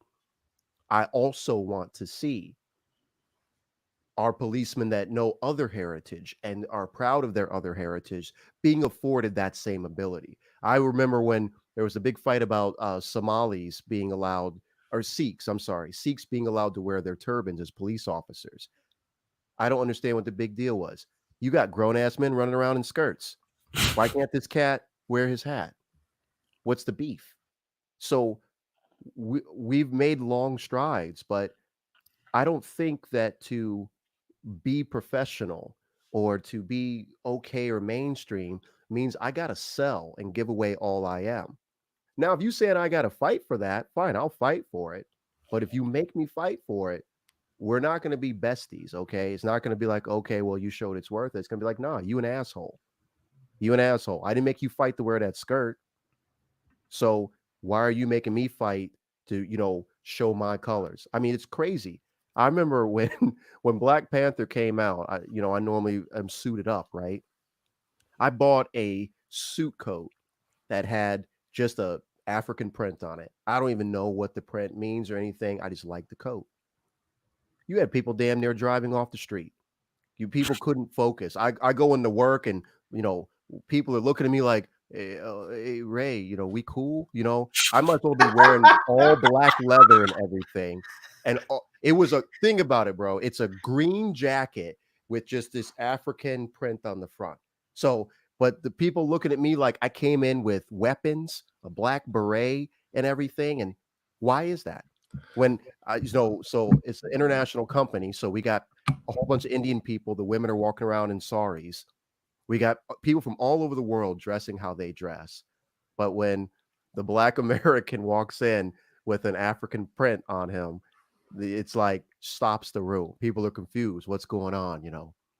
So we got, and again, I think we can all choose whether you take that mantle or not, but that was a crossroads that I decided to take. I said, I'm not only going to stop trying to downplay the fact that I'm Black, I'm going to see ways to accentuate it because I see everyone else being allowed to. So why not me? I'm going to make you tell me that I can't. Do you know what, Double H? This kind of ties back. This kind of ties back into the Coon conversation, perhaps, because I missed. Neek said something. I forgot what he said, and I remember thinking, this is the difference between like whiteness and blackness as political ideologies. In some ways, like anybody can be white if you subscribe to the political idea of whiteness, which is mostly like we're gonna take your shit for free. Torture, rape, pillage, like that's political whiteness. In some ways, black is the reformative is trying to revolutionize that idea. So then you can subscribe to political blackness, as it were. And you see a lot of these people. So like when homeboy here wears the suit, that's him with the African print. That's him subscribing to blackness. And people look at it like, what? Like, wait, because that is an affront to the political whiteness that we have all been kind of raised in this society. Even right. So to show your blackness is to be like, I'm not with this white shit, which is what everybody is programmed to already agree with. Now I have to be honest. Now I talked about people doing stuff to me. Let's talk about the first enemy. The first enemy was myself. I had to get that courage first to put it on. So I bought it, but it sat in the closet. I don't know. It might have sat in the closet a year. So So wait, so where was that trepidation from, and that apprehension of I bought it, I'm gonna wear it. So was that from what's how society said no, this isn't you. You didn't want to stand. So where did that apprehension come from? You know, there's many ways that the world can take you out. So I was one of the guys who made it out. Both parents was there for me. So even though I was born Southside Chicago, left when I was 6 or 7. Both folks were military. I do well. I go through the military. I set up businesses, doing well for myself, and I still am. So you're accepted, and that's an intoxicating thing. It's very intoxicating, and you have to make choices. And I didn't want to rock the boat. I wasn't the kind of guy that would sit there and talk about my own people, but I wasn't. I wouldn't push things. Maybe you'd say something like "Go Trump" or whatever, and I'd be like, you know what, public place, you got to stay with your business head on. You don't got to engage that guy. Just don't say nothing. Now, I'm balling. I say whatever the fuck I want. So, but then when you're coming up, you tell yourself that you have to do this in order to make it.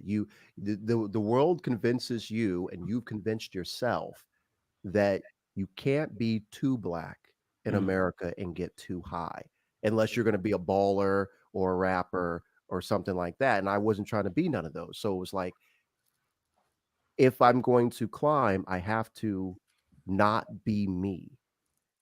And I'll tell you, and that's another thing that's, why I think what we're doing here is so important.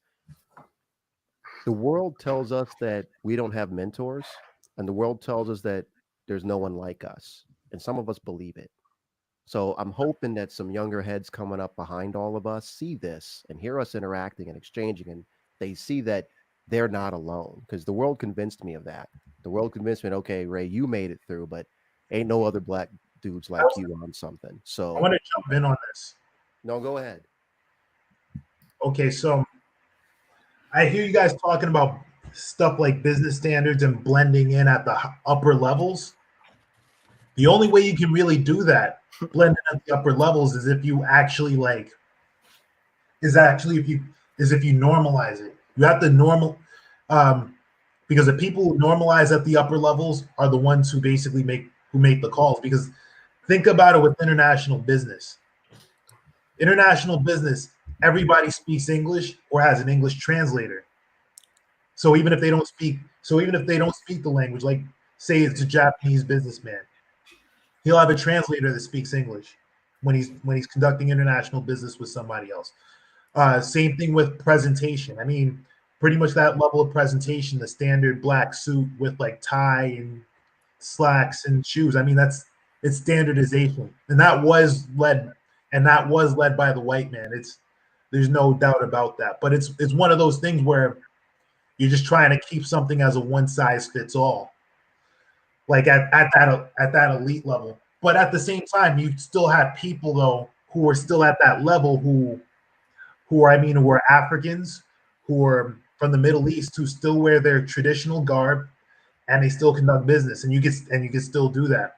So what I'm getting at is that at that level, the only way you can really do it is if you create that culture at that level, and you just do it repeatedly. It has to basically be something that's I done. 100% agree with you, man. And that's what I had to realize. I had to realize that I was high enough, because you always say, I'm not high enough to affect change. I had to find the internal courage to say, you know what, bro, you pretty damn high right now. And it was kind of funny because it was actually my white boss. I was talking one day and I said something to the effect of, I was like, well, I'm just saying, but I'm pretty low on the totem pole. And he looked at me and he goes, Ray, you're pretty high on the pole. I don't know if you noticed, but you're 4 steps away from the CEO of a company with 70,000 employees. You're pretty high. He's like, you might want to stop saying that. And it kind of put me in check, where we talk all this started from the bottom. I think sometimes you've been fighting so hard to climb, and you're working so hard to climb, you've never taken a moment to take a break and look up or look down and see how far you've come. So that's one of the first things I need to do. I needed to look and see that I'm high enough. So, it's funny because I told you I didn't wear that the first year and a half I owned it. So what I started doing, I had all these bow ties. I love bow ties. But when you're a black dude and you wear a bow tie with a suit, what does everybody think? Who want to answer? What does it mean when you black and you wear a bow tie with a suit? Farrakhan, Nation of Islam. You Nation. So I had all these bow ties, but I never wore them. And it was just like this thing where I really love these things, but no, not today. No, not today. So that was the beginning of it, where it's like, you know what? I'm tired of being scared to wear these. And sure enough, it happened. I remember I was walking down the street and there were some dudes on the corner, black dudes on the corner, and they look at me and they go, "We love what y'all doing with the neighborhood." They're like, they was probably dealers, but it's like, hey, we love what y'all doing with the neighborhood, for real, for real. I'm like, okay, this ain't bad. But my point is, the world didn't end. And maybe some people did avoid me, but what I had to accept was anybody who ignores me or avoids me because of that, you don't need to know them anyway. I don't need to know them anyway. I didn't lose nothing that I had.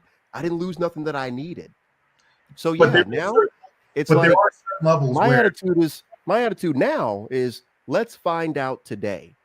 I'm to the point now where if I'm going for a mortgage, I'm gonna walk into the mortgage office and be like, Black Lives Matter, yes or no? And if they say what, I walk out. You heard me.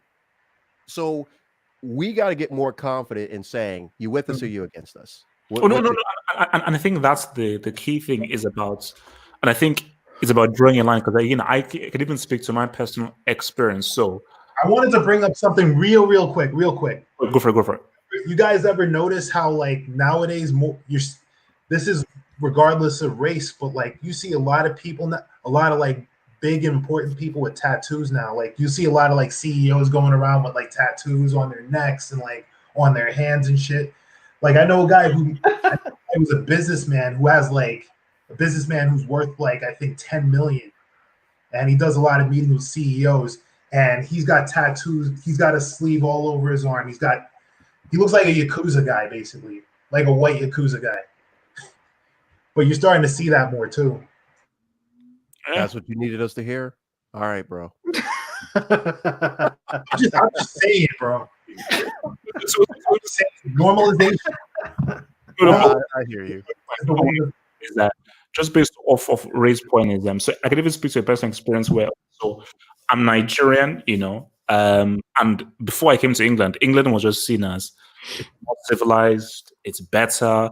It was almost sold to us in Nigeria as this is just like the pinnacle. This is where you want to go because Nigeria is so messed up. England is where you want to go. So I come to England, I'm like, oh, this is England and everything. And this is my first thing with racism and so forth. And, people, insulting your name, insulting your heritage, insulting how you talk and so forth. And it was very clear a path I could take. And for any black person coming to England, you could take a path. So some black guys took the path of, I have to assimilate. Yeah, we get racial abuse and everything, but I've got to assimilate. I've got to learn how to speak proper English and ingratiate myself to the culture. But then there were guys like me that was like, no, I'm going to keep my accents. I'm going to keep my culture. And I'm going to keep this mindset because this identity is crucial to me. Which is why, as again, I've got two passports, but the passport that means more to me is that green Nigerian passport. The red passport is for freedom of movement. It's just a technicality. Whenever people ask me, I never say I'm a British Nigerian. There's nothing English about me. I'm 100%. I'm like 1% Brazilian, but I'm like 99.9% Nigerian. Like that's just what I am, and which is why the key thing, and which is why I keep trying to push this to African Americans is, um, and I don't know whether everyone will be on board with this, is try to bridge that gap from Africa, bridge that gap, because America cannot be your be all and end all. It can't, because even if you fight for America being a be all and end all, deep down you'll be going crazy. You'll be going crazy, you know, because I think someone made the point. I don't know whether it was Ray or someone made the point in the first stream, where's that for every other white guy, you can go to being Irish, being Scottish, being Italian, and all that kind of stuff. Where can African Americans go to? So because you can have your Irish holidays, you can have your Italian holidays, you can have your Scottish holidays, your English holidays. I think I told people I worked in a kilt shop for a few years, selling like kilts. Our biggest company, our biggest um, um, consumers, our biggest customers were Americans. Americans were our biggest customers because these were guys tracing back their roots to Scotland. So the whole America thing, it's fake. America as a concept, it's fake. All these white guys say America, America, America. Secretly, they are connecting to their Scottish roots. They're connecting to their English roots, their Irish roots, and all that kind of roots. But what do the African Americans have? You know, so you want them to fight for America where you're not even 100% with it because, yeah, you're with it as well as you holding on to your Scottish, English, Irish, Italian roots. So my thing and this is my plea to every African American is you have to find your roots in Africa because it will change your mind mentally. So that's one thing. I mean, Daniel, do you want to add anything before we zoom? No, I mean, no. I just think I think it has to be. I mean, I guess some African countries have this mentality. Like, so for instance, Ghana last year had like the year of the year of return and all that kind of stuff. But I can't think of too many African governments that are in a position to kind of take on the burden of millions of Africans coming. And so, like, do you think the Nigerian political establishment is in a position to where if 5 million Black people found out that they were from, I don't know, the Igbo tribe, that they'd be okay to go? Like, I don't know if that could happen. Like, I don't know if the continent is prepared necessarily for an influx of people, because there's millions of people in Africa already who don't have jobs, who, you know, are trying to escape from West Africa, going up through Libya, risking being slaves, risking drowning in the Mediterranean. Like, my thing here isn't about returning on just finding out, because this is a psychological thing. It's much more of a thing of like, oh, I now know where I'm from. I now know where I am connected to, because African Americans do not know how much damage that slave mentality is doing to them. They don't think it's doing to them any damage consciously, but subconsciously is doing a lot of mental damage. Well, see, here's the misnomer. Do you think like nobody has ever tried to figure this out? Like this Black generation is the first one that would have decided, let's go trace our roots back. I don't think that's true. I think probably every generation of Black people have decided, or at least one person's thought, like, where are my roots from? There's only so far back you can go. But technology is different, and wealth is different. I mean, wealth for African Americans today it's different than what it was before. So, and in knowledge sharing, there's a lot of things that are different. So I agree with you. We can go through the generations. You know, I mean, shoot, Liberia exists for this reason. Mm-hmm. So, no one's disagreeing with you. You know, the Nkrumah, we've seen these movements of, you know, repatriate or at least reconnect, if not repatriate. But I don't think because it was tried before and it wasn't brought to fruition, that in itself is a reasonable argument for us not trying again. I mean, I'll tell you, one of the smallest things I took from my interaction with Africans was realizing that there's, you know, you got mythology and folklore. You're raised in America to believe that Africa has nothing. So I'm sitting there talking to a buddy, and he's like, "You realize we got stuff too, right? We got stories too." But coming back to what America Empires, does to kings. you, I'll be honest with you. The only you get told about the pyramids. We talked about the other day. You get told about the pyramids up north, but those aren't the Africans. Those are the different Africans. You get told that there was slavery before we came. That's what you get told when you're an American. Mhm. We didn't invent slavery. Yeah, we might have put a little twist on it, but they was doing that before we got there. In fact, I think they might have taught it to us. So that's how they spend things. But you're not. Oh, and then fast forward to once independence started, and who got it first? Ethiopia in 49.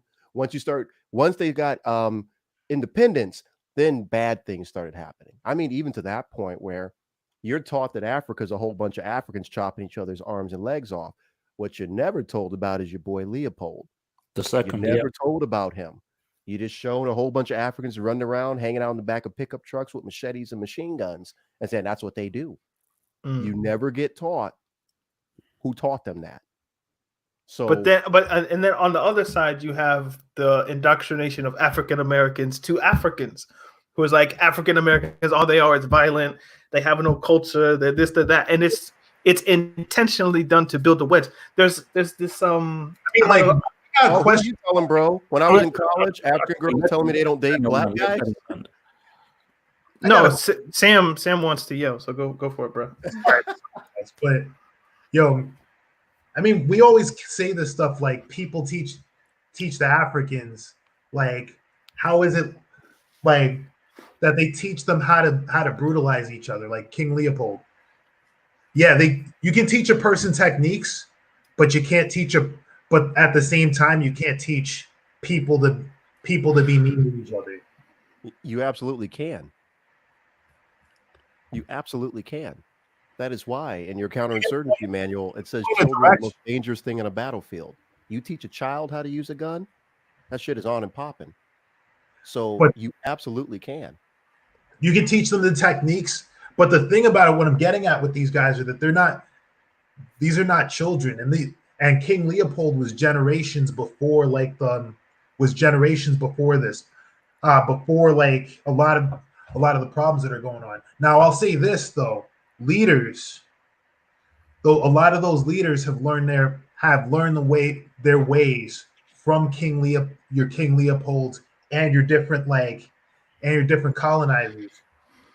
But as far as the people, but really what I'm getting at is that all these guys did, all they needed to do was stir the pot. Hold on. What generation of Africans grew up not seeing a previous generation missing limbs to where they just came up with it on their own? What generation are you talking about?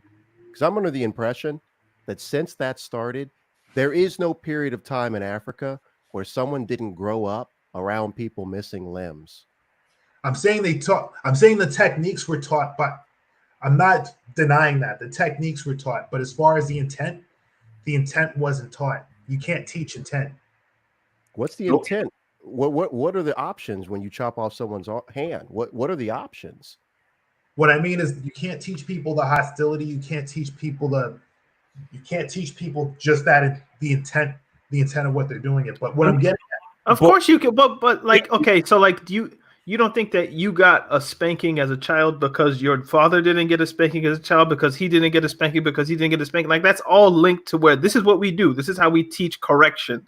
Yeah, you're a culture, a way of thinking. It's just a pattern. So you establish the pattern, the next person picks it up, and they continue it. It's not like, of course you can teach someone violence. But you can break those patterns though. That's what I'm getting at. You can easily break those patterns, especially when it comes to something that wasn't naturally taught to you. Oh, no. Basically, this is the whole notion of where I talk about within Nigeria and so forth. And the conversation that me and my brother always have is, yes, they fucked us up. They screwed things over, and the intention did it to screw over Africa and everything. But what are you now going to do now? But it's a balancing act. So on one hand, be better, do better. With every new generation, let us just recycle this whole thing.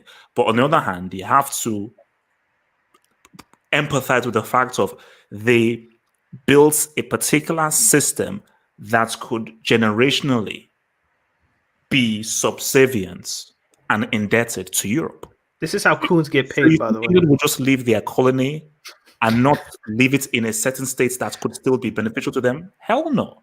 They say, okay, fine, you want independence, cool. But we're going to leave it in such a state, and we're going to organize it in such a way that generationally, key thing, generationally, you're going to be screwed over. And we're going to, and this cycle is going to repeat itself. The psychological warfare, that is the greatest victory, not killing someone or the physical warfare. The psychological, because the psychological warfare is generational. The physical thing is you'll kill them, then new people grow in afterwards. But it's a psychological warfare. Guys, we have to round off. It's been 4 hours. It's a good old streak. That's today. I'm gonna name these streams called Stay Black. Okay. These are the Stay Black streams on Tuesday. I keep inviting white people. No white people want to come. So white people call Caucasians, please, Caucasians. I'm a Caucasian people, please come on here and let's go. Do not be afraid of us black people. We are very nice. We're very forgiving. We're very forgiving.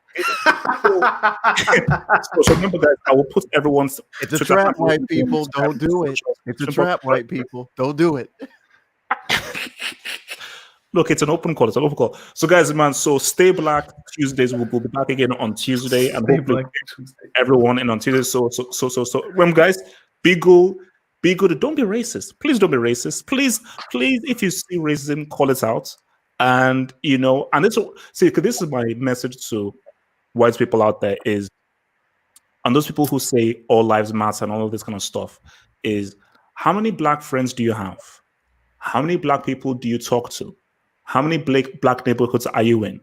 And what is your proximity to black people? Because if you don't have black friends, you don't understand black culture, you're not in close proximity to black people, then your understanding of this stuff it's coming from a very far off place. So how many white people do you think are 4 hours and 11 minutes into this stream, Double H, to hear this message? Oh no! See, this is a teaser for next Tuesday. I think you have some actually. I actually think you do. Oh, on the live, okay. I think so. Right now, I think you do. So I think the way that this has been handled, you do have those individuals. So I feel I feel what people are getting from this is we're not a monolith. We agree on some things, we disagree on other things. Exactly. So I think this is good for people, both black and white, to hear. And in fact, I do think you have white people listening and coming on to this for the insight and the understanding. Oh no! I think that's basically because why I wanted to do this is I'm just imagining a white person clicking play on 00000 and thinking, I wonder how long they'll stay for 4 hours and 12 minutes, bro. I think a better question was, if they did, what does that mean to you? If there was a person who's been here, that's very interesting. That's what it means to me. 90% of the time, what does that mean to you? I think it's very interesting. What's it called? And I think this is one person. Daniel Jones, who's pretty much been through these streams, he's white, and he has recognized that name. He has learned more from these streams than anything he learns in school. That's dope. I think if we have done that for one white person, I think that my hope that for more white people who are listening to this and they can learn from this, I think that's a victory for us. Exactly. I say we bring him on next Tuesday, man. Have a special episode called "Ask the White Man." Look, Daniel, any white people, this is an open call. You don't need to be afraid here. We are your friends. We are your friends. We won't steal from you. We won't rob you. We won't do anything. We're here to help you, please. Guys, you got nice stuff. Okay, guys, Stay Black Tuesday. We'll be back next week. Peace out. Stay true.